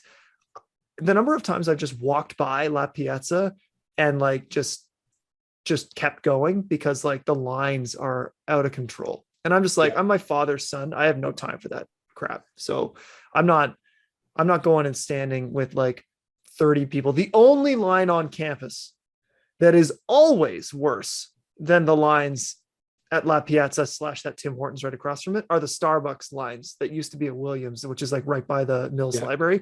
Like, I don't understand. I don't understand. Is that just like a thing that you do, that students do, that you just like, is that your date? Is that like I said, I haven't been on a date like ever, but like standing in like a 70-person line that goes all the way into the main student center just to get to that Starbucks, it blows my mind that people do that. But anyway, not to get too pissy, but I think for me, it's just like the general busyness. Like if you can catch it on an off hour, like I haven't had the pasta thing in forever because it's just too busy, right? So that's the only thing that knocks it down for me. Otherwise, you know what? You get what you get, right? Campus food, and it's fine. So, yeah. So, moving on to kind of the next kind of like hub of food on campus. And this is where like more of the first years would go. What was your thought on Centro? Yeah, so Centro, pardon me, or Commons, as it was called when I was an undergrad. Yeah.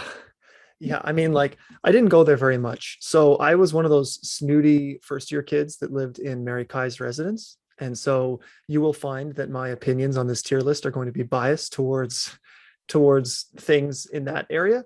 So I went to Centro pretty much every morning for, I don't know, like October to April, in order to have breakfast with some friends, / some friends from high school and some new friends or whatever. And I didn't really go there other than that. And for breakfast, I would have like, some cereal, maybe like I would get like an egg or something that was there, but I didn't really experience it that much. I did go there for some dinners and we've gone there for some faculty events and whatever. So I don't know. I'm going to give it a C.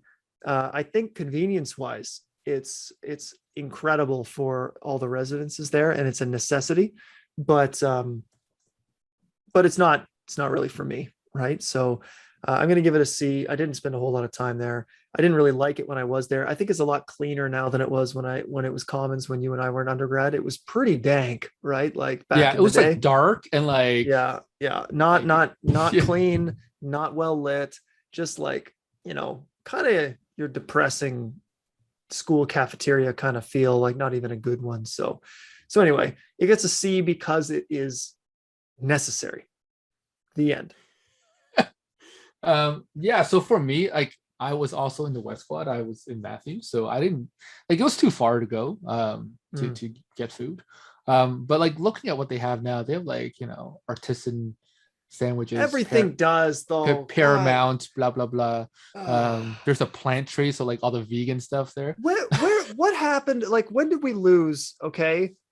When did we lose the existence of just like crappy places to eat? Like, when is this not like, why is this not a thing anymore? Like the old diner with like the deep fried and lard donuts, and like you could just take the communal newspaper and people still smoke in there, even though you're technically not allowed to. Like, where is that? I miss that. No. And like there's no more like Chinese food where it's like a Manchu Walk kind of thing. Like like there used to be, and like if we're going way back, like if you remember Celebration Hall, like down in I remember TSH blah blah blah. There used to be a place called Walkery. Yeah. It's just like literally just like Asian food, and like I would go there at least once a week, but that's no more. Anyways, back to Centro. Yeah, like I think what I would have there was like their breakfast on a weekend, but like I first year I didn't stay on many weekends. I went back to Mississauga quite often, but I would say that their breakfast was good. So I would have to agree with you. That would give me I would have to say a C, just because I like, yeah, it's there. It looks like it feels like a calf. It is a calf. Yeah. But it looks like that they try to soup it up a little bit with more modern choices. I've heard that their waffles are good on the weekends. So I remember having like a waffle. Oh no, it wasn't a waffle. It was latke. I remember once I went and got latke and lox, like, potato pancake or whatever. Like that was a special. And then my friends wanted to go, and it was fine. It's like literally fried potatoes. Like it's hard to mess up fried potatoes. So, okay, cool. So up next, we're going to go to a more modern addition to the McMaster Eatery family, and something that my dad will tell you used to be the bar, right? Used to be the Rat, or the Rathskeller in the refectory building. But now it's a semi-high-end vegetarian eatery. Vince, how do you feel about Bridges? Yeah, I mean, like it's quote unquote more modern, right? But like Bridges was introduced when I was still an undergrad, so it's been at least there for 12 years or whatnot. You're dating me, Vince. You're dating me, but okay. I mean, when I was there, they had good sweet potato fries. Other than that, I don't like vegetarian food. So I'll give it a D. Like now, like people would probably hate me because like from what I gather from students, they like Bridges. They like that. They think it's good, but yeah, I don't know. It's not for me. So yeah. So like I wouldn't go to Bridges ever. So I'll give it a D. So Bridges for me is a convenient place to go now. I never went as an undergrad. Literally never did I set foot in there, but I go there now. I don't mind like going there and getting like mac and cheese or something. It's like close to me.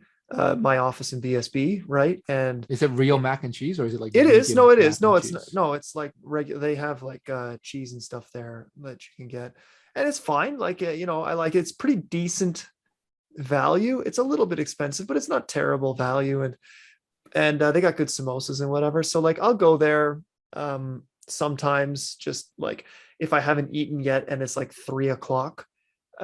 Because like that's often the case, and I know that the crowds will be low, then I'll go. But if it's one of those things where there's a lineup, I absolutely will not go. So like it's not worth waiting for me. So I'm not going to go as low as the D. I'll give it a C, because I don't really experience that much of the menu, but it does have a place in my routine that I will go there maybe every other week or something. I'll skip over there and grab some food if it's convenient, right? So yeah. Yeah. So the next one is the Phoenix. What are your thoughts on the Phoenix, Jake? So again, the Phoenix is something that you and I have experienced in two different capacities, right? As it used to be in the daycare building, which you may now know as L.R. Wilson Hall. Yeah, they ripped it all apart. Yeah, well, they didn't rip it all apart. They just demoed it, right? They dozed the whole thing. Exploded. Back to the wood, as you say. But anyway, like I'll comment on the current version of the Phoenix, and the Phoenix has a dear place in my heart. I'm actually going to go there today to meet a colleague, and that's the one time that I've seen you in the last little bit. How many times have you gone to the Phoenix in the past 2 weeks? This will be the third. So like there you go, which is 3 times. So let's not say the last 2 weeks. That makes it seem like I have a problem. How many times have I been to the Phoenix in the last 2 years? This will be the third. Thank you, Vince. But yeah, like as I go back there to just kind of like meet some people on the patio. But the Phoenix is near and dear to me because it is closely related to one of my favorite things about working at McMaster or about going to grad school at McMaster, which is the softball league. I just love it. I'm on the executive for the softball league now. You're laughing at me, but like the camaraderie and just hanging out with that group of people on the department team and like learning the sport and like playing with others, teaching other people like international students a new game and just spending that time together, which means we spent a lot of time for like post-game beers at the Phoenix. We would go there all the time. We ended up having some pretty funny traditions, even with the staff, like, where they would give me like these random muff diver shots. Don't even get me started on that. But like, it just became, it's a thing, right? And it, some of my fondest memories of outside of school activities or whatever are at the Phoenix. So the Phoenix gets an A. It does not get an S because it is not my favorite place on this list. But I think it's good value. I think the staff are pretty nice. Sometimes you can swing and miss on that one, but generally speaking, I like the staff and I like the food, to be totally honest with you. I think it's pretty good. So I'll give the Phoenix an A. What do you think? Yeah. So, I too went to the daycare Phoenix. I thought the Phoenix was much better before, actually. Really? Yeah. Like, I enjoy their taco salad, which is not a thing anymore. And I mean that their poutine is still pretty good. I think overall their food is all right. I think, to your point, I think it's more of a place to just hang out and like have a pint, man. Exactly, right.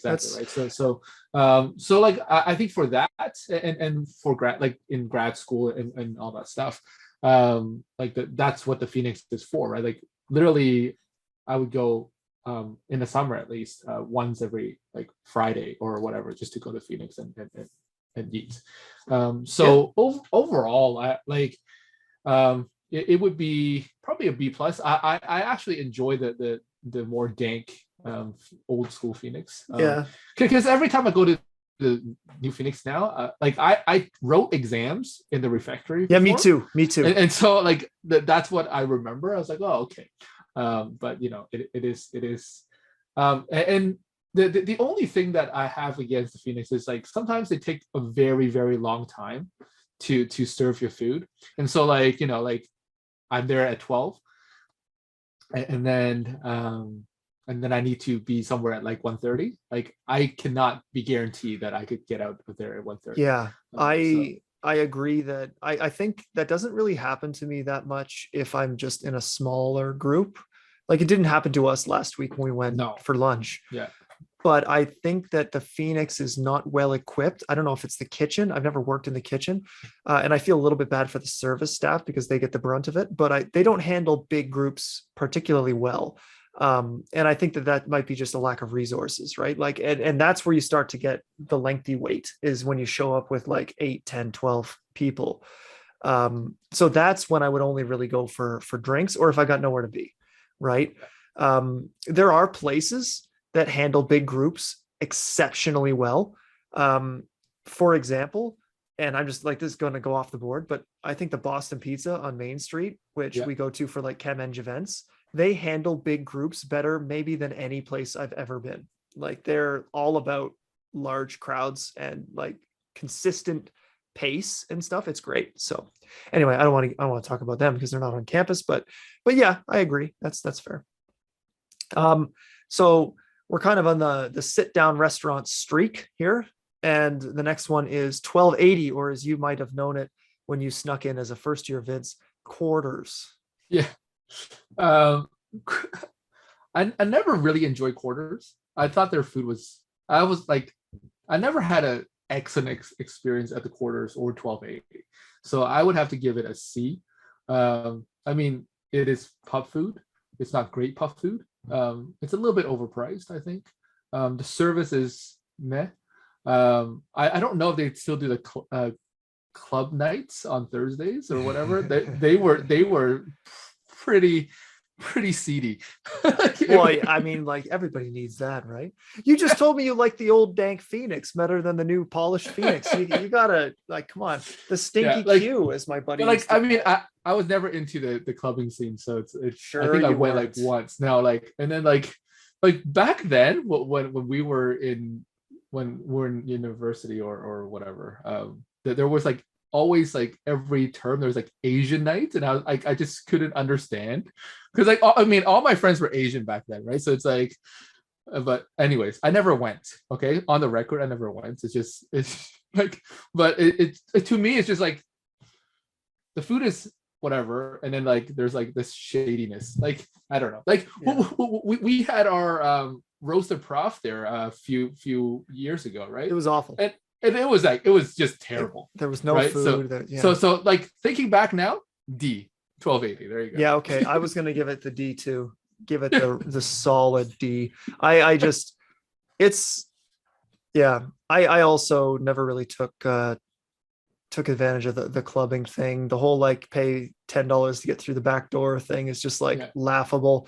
I've been there a couple of times to eat since. The food is like, I don't know. It just reminds me of like a really low value Kelsey's or something. Like, why would you go when there's a Phoenix there? Like, well, that's just it, right? And I feel a little bit bad throwing shade around, but at the same time, it's just the reality is just not my favorite place to eat.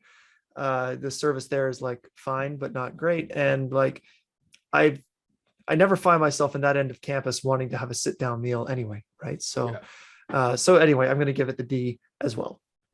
All right. So another sit down place. I guess this could be a takeout place as well. I think it's called a bistro now. It used to be called East Meets West. Yeah. That's in Mary Keys. What are your thoughts, Jay? East meets West. I always thought it was East meets West Bistro, to be fair, like the whole thing. But anyway, so like I alluded to earlier when we talked about Centro, I was a Kai's boy, right? I also did not spend a lot of time on campus over weekends. I went home quite a bit. As a matter of fact, I went home, I think, nearly every weekend. Like I was only around like once in a while. You and I are the same, Jake. Yeah, we basically are. We both grew up in Hong Kong, you know.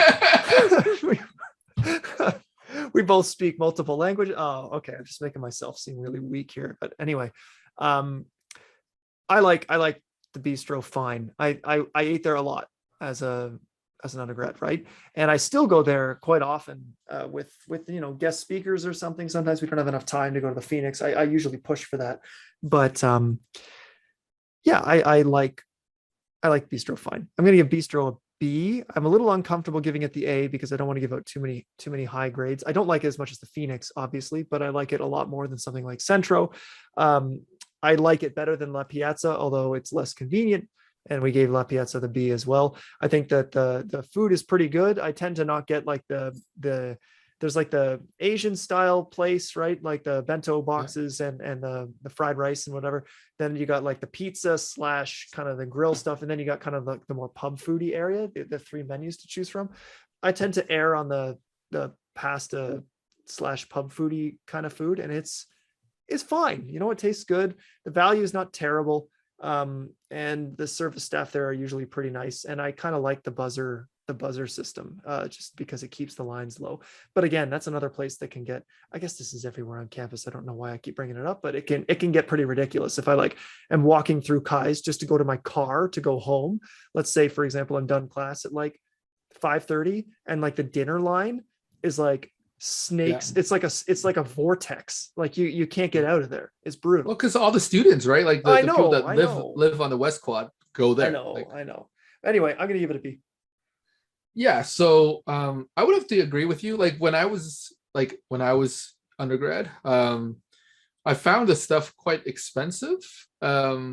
But then like I had that meal card, so who Right. cares, And right? and if you're not spending time on weekends, you got like lots of so excess funds. fun story, right? Because like I got like whatever meal plan. I don't even remember which, like probably the medium one. I don't know. But Fatty. I didn't realize that that there's a lot of money on that card, especially if you don't live there on the weekend. So by probably February of my first year, I would go down to the bistro, or East Meets West, every night, and order two entrees, because that was the only way that I could use. You can't up take all my it money. with you, right? You can't take it with you. Except for the flex dollars, which is like what, $200 or whatever. Right? So there goes my freshman 20. Oh my But- God. So because of that experience, I would give it a B, because the food was fine. Yeah. But it's just like I felt like I had to eat, my share. And like usually it's like, have the two meals and then like go up to the little convenience store and then get like a pita to go up to my room, so that I could eat it later in the night as well. So What a legend. It was not healthy. Yeah, I was on a real Coke Zero kick for a while there in first year. And like I remember I like thought I was in better shape than I was, but I think I miscalculated flex dollars, but I had like $200 to spend on like the last day of school. So I had nothing else to do. So I literally went to that convenience store with the pita thing, and I bought two cases of like 2 cases of the 591 milliliter Coke Zero bottles. And like, I bought them out of just like Cliff Bars and stuff. And I just like, and I just walked away and I put it in my car and like moved out with that shit. So like, that's what I spent my money on. So it was incredible. That's funny. Yeah. So the bistro would be a B for me. Nice. Okay. So a little more than halfway there. We're making some progress here. How do you feel, Vince? We're done with our kind of sit down. Well, we have I see that you've called an audible on the program here, and we're going to talk about that one. So we'll get to that one when we get to that one. But we're mostly done with the sit down places. Let's talk about the grind. Speaking of 1280, and its affiliation with 1280, how do you feel about the grind, which is truly one of the newer ones on campus? Yeah. Right? So the grind it's quite new. I guess a couple of years before the pandemic, maybe. And it's run by MSU. I've been there a couple of times. They serve crepes and other things, but I only had their crepes. Their crepes is actually really good. But caveat, if there are lots of people there, they only, like, depends on how many servers they have. They only have like 2 crepe things. Yep. So like we went with like a group of 8 people, and it took them like an hour to make all our crepes. Yeah. So I think the food was good. So I'll give it, but the wait was crazy. So like a B-. Okay. I like how you're working in the pluses and minuses here. You need to give yourself a little bit more resolution. That's not really a part of the game, Vince. Okay, fine. I'll give it a B. Okay. So it's a round up situation, eh? Instead of a round down. Yeah. Could you round my That's 69 into a 70? That's what our students want, right? So Oh yeah. All right. So here you go. Hot take. The grind is the S. No question. So I don't eat the crepes there, and I don't wait. Here, let me tell you why the grind is so good. Okay. First of all, they make good coffee. Okay. They make good coffee. I always get latte there, cafe latte or flat white, but the cafe latte is good. They use whole milk, or like homogenized milk, and it's rich, it's good, the coffee is good, it's consistent, they do a good job, and to me they're very fast at making coffee. Like that's something that they can like crack off. It's never terribly busy just to go get coffee. It's usually busy people sitting around, but I never usually have to wait more than like 2 or 3 people in line. I think that the value is amazing. So I think it's the best value place on campus. Like it's literally like $3.50 for the latte. You get the same thing at Starbucks. It's like $5.50 and it's better. I understand the Starbucks, you can get different sizes or whatever, and it's like a fixed size, but it's also like the richer milk, and it's just like, it's more satisfying. And it's like genuinely, unless they've changed prices during the pandemic or whatever, which would be a shame, but like $3.50 for a quality, like handmade latte is good value. Right? Like I can't make a latte that good by myself. So I'm always willing to spend money on something that I can't do myself. I think the service is great. I think they have, decent options is kind of like irrelevant because we're talking about a coffee place, but they do always have those like baked goods out, like the scones or cookies or whatever they kind of like, or like banana bread, they rotate it through. And I find myself more and more just getting some of that because again, like the scones, it's like $1.50 and it's like weighs like half a pound. They're enormous and they're like good. So sometimes I find them a little undercooked in the middle. So I don't know, but like for $5 to get a good latte and like a heavy duty scone as like a snack or whatever, like I'm all for it. So I love the grind. I just want to get that out there. I want to get the word out. I want people to go because I think it's great, which is funny because it's affiliated with 1280, which is perceived my lowest score so far. But I think it's great there. So there you go. I don't drink coffee, so I don't know. See, do they write your name on their cup? No, they don't. They don't do that. Which is like that's a plus to me, right? That's not like. But yeah, and like every once in a while I go there and they're just like, oh yeah, we didn't use all of our decaf beans and like we don't keep the decaf beans, and like they're sealed bags, right? They're like, we don't keep the decaf beans for more than like a month because we want to get fresh ones. And so like they have like the Firefly decaf or whatever, it's like a 2-kilogram bag, and they're just like have a sign, it's like $10. Wow. And like you can't go wrong with 2 kilograms of coffee for $10, even if it is like you're never going to get through it all before it goes stale. Like who cares? Like I'll take that. So anyway, I love stopping by the grind if I have any labs in KTH or whatever. So yeah. So for the students that want to check out the grind, where is it? It's just if you go through the student center, I guess technically I guess you're heading kind of like north or east through the student center, like past La Piazza on your right, past the eye doctor on your right, past the drugstore, past the Union Market, and then instead of taking the stairs up to go to the Arts Quad, you take them down to go to the basement of KTH, I guess is the one that's there, or the student center basement. And if you just like enter that area, it's right there on your right-hand side. It's got a little mural on the wall, and usually they put a little A-frame board out there to like, a chalkboard that says like, hey, the grind is here. So anyway, I hope it's still around. I hope it survived the pandemic because I will be frequenting there all the time. I see students there all the time. I like to like wave at them and make them feel really weird and awkward that they saw me in person. So I'm gonna call audible here. Like I had IHS here, but I think it's just also a cafe. So we're gonna just talk about the cafes. Sure. Yeah. Let's go through the cafes. I like that. So there's one in ETB, there's one in BSB, there's a DBAC, one GHE, IHS. What are your thoughts on all these like little cafes? Yeah. So I think I've spent a lot of money at the JHE cafe when I'm just like desperate. So like I will literally go there at 3 p.m. when I haven't had anything to eat, just like the bistro sort of arrangement, but I don't have very much time, and like just grab like one of the pre-made sandwiches or something, and usually get flack from people who's like, oh, you're just eating like white bread tuna sandwich. I'm like, this is function over form at this point, right? Like it doesn't have to be artisan food. I just need literally calories because that's what you need to like not die. So I eat there a lot. I don't like the coffee. I don't like the Van Hoot coffee very much. I don't know why. But anyway, the JHE cafe, really quick, I'll give it a C. It's fine. I go there way more than I should, but it's there. It's convenient. The ETB cafe, I never go there, but it has a booster juice. I go there once in a while and it has Van Hoot coffee again. I never get anything other than just coffee there. So I have to give it a D. Like just because I don't know it. BSB cafe, I go there sometimes because it's just one floor above me.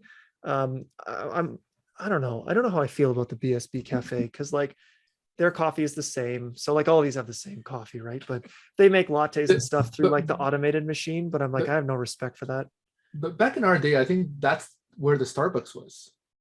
That's correct. There was a Starbucks there. Yeah. There was Yeah, also that was a Starbucks. the only Starbucks there. Yeah. Now it's called Element or like caffeine or Yeah. whatever, right? Their food selection, it just like blows my mind. Like at least in the JHE one, they have like racks of blueberry muffins and croissants and chocolate croissants and donuts and whatever. But like in the BSB one, it's just like the display cases, like the classic display cases with like plates in it, and everything is like mixed and matched and nothing is labeled. So I like often I find myself saying like, oh, I'll take that muffin, whatever it is. Like literally, I'm like, whatever that muffin is. I don't know. It could be carrot. It could be morning glory. I can't really tell. And like, I don't understand that. Like, why do you do that? It doesn't make any sense. So anyway, BSB, I'll give it a C because it's a little nicer than ETB.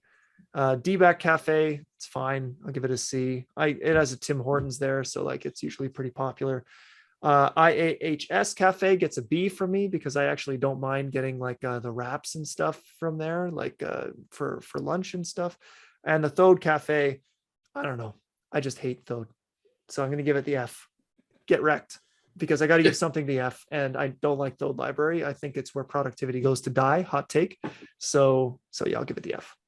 There you go. Yeah, they made Thode a lot nicer than when we were around, like.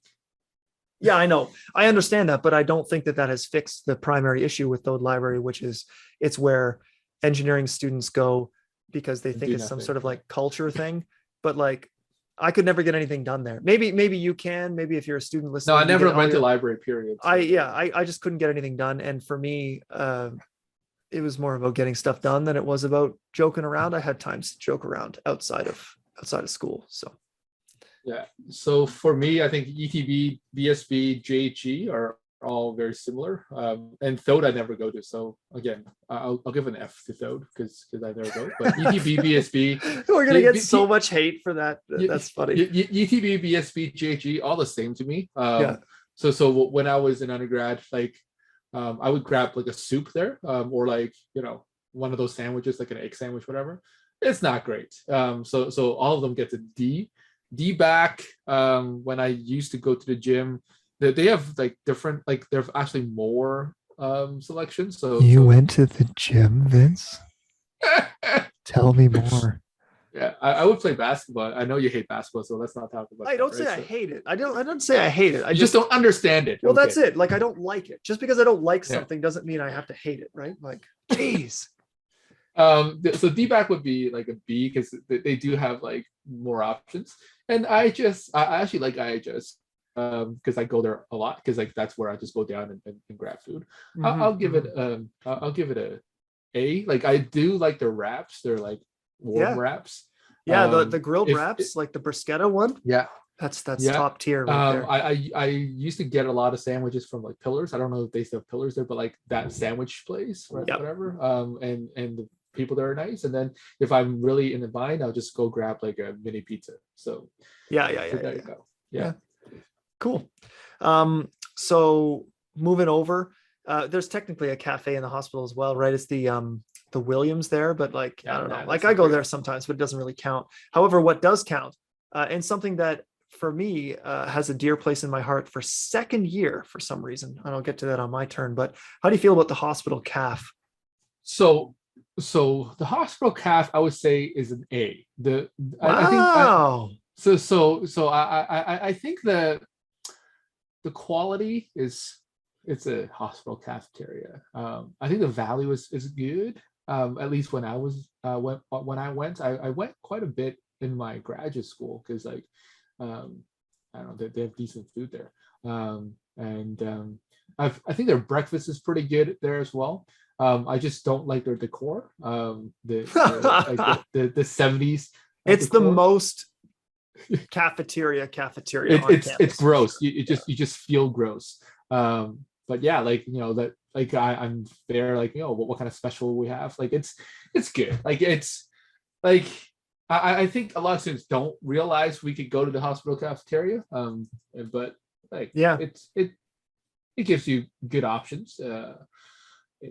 So I think the value wise it's not bad. So yeah, I'll give it an A. Yeah, I think for me, as I was going through undergrad, the hospital cafeteria, like I said, for some reason in winter term second year. So in winter term second year, I was taking courses like heat transfer.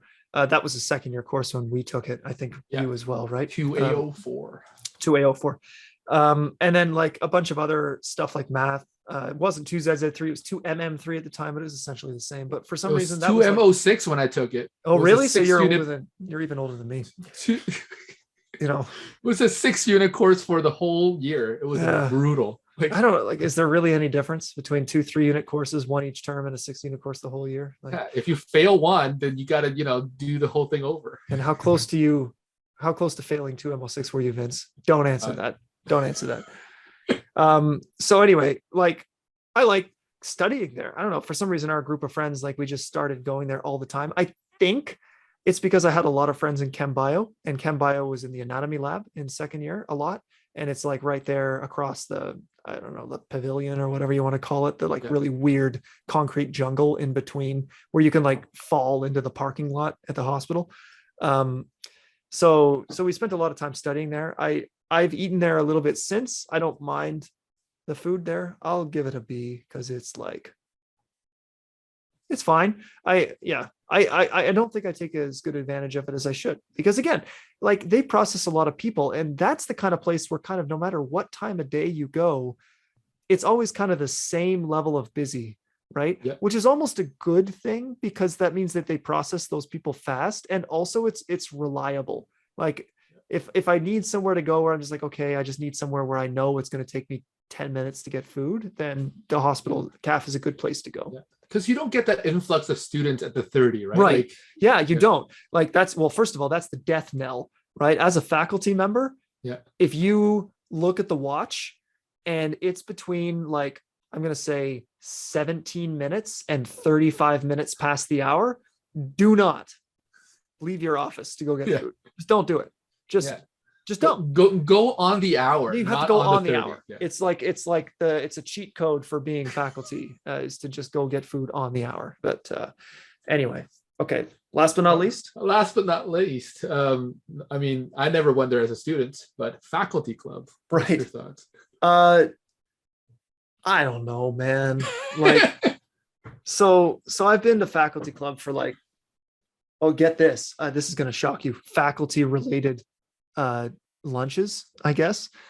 And the food is fine. I don't think I've ever paid, right? So it's hard for me to Same. complain, because like, sometimes we have guest speaker and you get to go as a part of a small group, or maybe you have an interviewee like coming in and like they go for lunch or whatever. So the department pays for that. And so like, it's really hard for me to complain about the value just from my own perspective. And honestly, it doesn't look like the prices are that bad. I think some things at the faculty club are quite good. So like some of the sandwiches are quite nice, and like they have good juices and soups and stuff. But I remember like I got a pasta option once, and I felt like it was just like the same type of pasta that I would have got if I had gone to East Meets West Bistro. Like it didn't strike me as any different. And maybe that's just pasta in general, but I thought maybe the presentation would be better, or like the quality of the sauce would be a little different. And it just wasn't. And I wasn't really overwhelmed. So I don't know. I go there sometimes for events.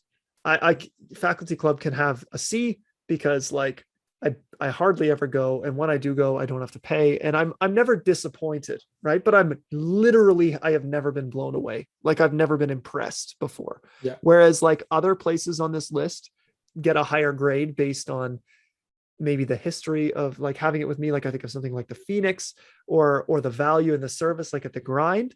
This doesn't have any of that going for it, but it's also not bad, right? So I'll give it a C.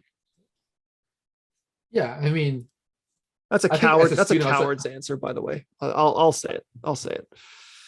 I think as a student, I was like, oh, well, what is this thing in the middle of the campus? And then like once I've been there, it's like it's nothing to really write home about. Like I mean, the food is fine, like as you said, right? And I don't even think we are allowed to pay for it. Like you need like You need need a like a membership. membership Yeah. to like blah blah blah, all that stuff. That right? confuses me a little bit as to how that actually works. I thought that I don't because know. we're faculty, we have memberships No, by default. No, and then you got to pay for a membership apparently. So. Which explains why the prices are so low, by the way. Because it's the Exactly. same as like I curl at Dundas Valley and you have to be a member there, but like the prices are actually kind of fine, but you eat it in the membership costs, right? So no pun intended. So I think the experience itself is nice. Their juices are okay. More fancy if you're into that. Like I'm not really into fancy food, right? I mean, so we will go to You fancy did tell food. me that you just missed the classic Chinese restaurants. Yeah. So I mean, like this weekend is my anniversary. We'll go to some fancy restaurants, but like overall, like that's not like my thing. Yeah, it's not your scene. That's Right, fine. right. So I'll give it I'll give it a B because the food is good, right? It's not like wow, but like I can't give it like a D because like I mean the people there does a good job of making a sandwich and you know I've had their chicken and waffles or fried chicken or whatever, like it's good, right? And the price is like you said, it's fine, not that I would have to pay for it. So yeah, I'll give it a B. Fair, totally fair. And that brings us to the end. So anybody listening, tell your friends, especially anybody that is going into first or second year, considering neither of you have ever even been on campus before, / even a lot of the people that are going into third year, maybe we're only on campus for half the year, and maybe you haven't tried some of the places that we talked about. So, check them out and, make sure you leave a comment that we will definitely not read on the YouTube video for this if you agree or disagree with us. So sounds like fun. Okay, Vince, let's take a quick break here, the two of us, and come back to wrap up and just mention what our future plans are for the school year.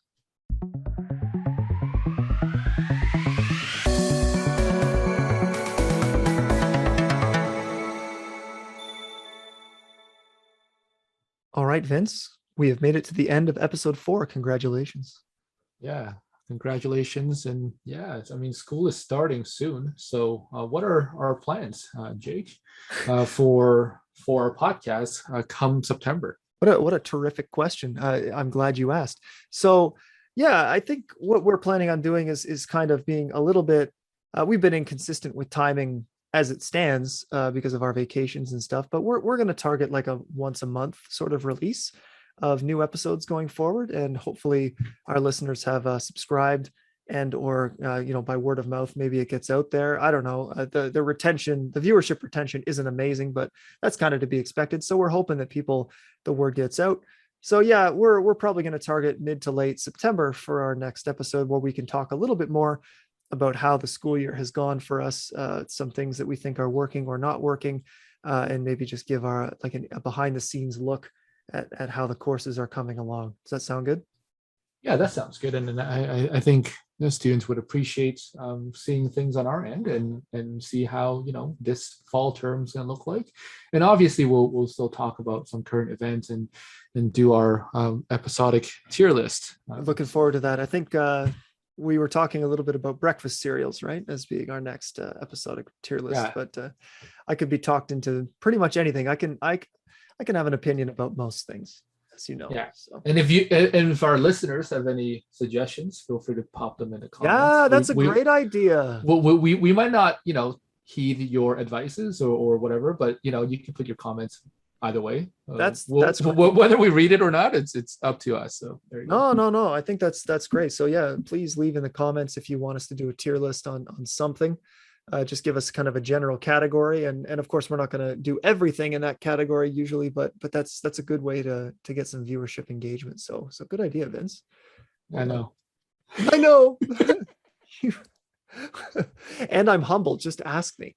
But all right, that'll do it for us. It's been a slice. This has been a fun experience doing this so far, and I'm enjoying my time just bantering around with you. I think the thing I'm looking forward to the most coming forward, Vince, is to maybe do some in-studio recording where we're both on the same line here, so that I don't have to listen to your mic freeze and cut out every once in a while like I currently do. It makes it look like I have bad production values, but there's not much I can do. But yeah, maybe we'll do an in-person one.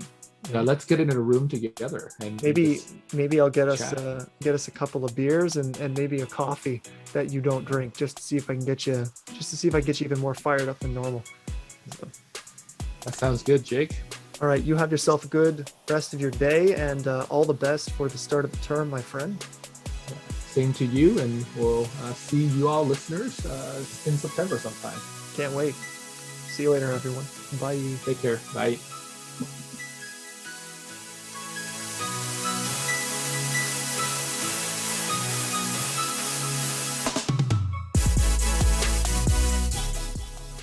Like instead of the D? Well, or either we come up with a better tagline for the D, right, which is not to be taken out of context, or we come up with something else entirely. Hey, you're doing a wonderful job, Kyle. Now that we've you're already a screwed robot. it. You're a robot again. You're a robot again. You're doing a wonderful job, Kyle.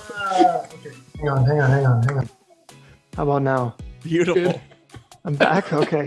It It was don't so know. scary.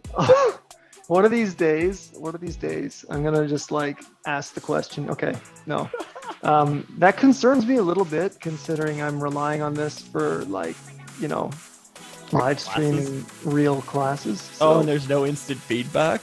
well, I'm sure that somebody will like unmute themselves and say something funny, but maybe it's just my computer. Anyway, sorry. Do you hear banging from my mic? Because my kids are like stomping really loud and screaming. I don't know. No, I don't hear it. Good. Okay. Oh man.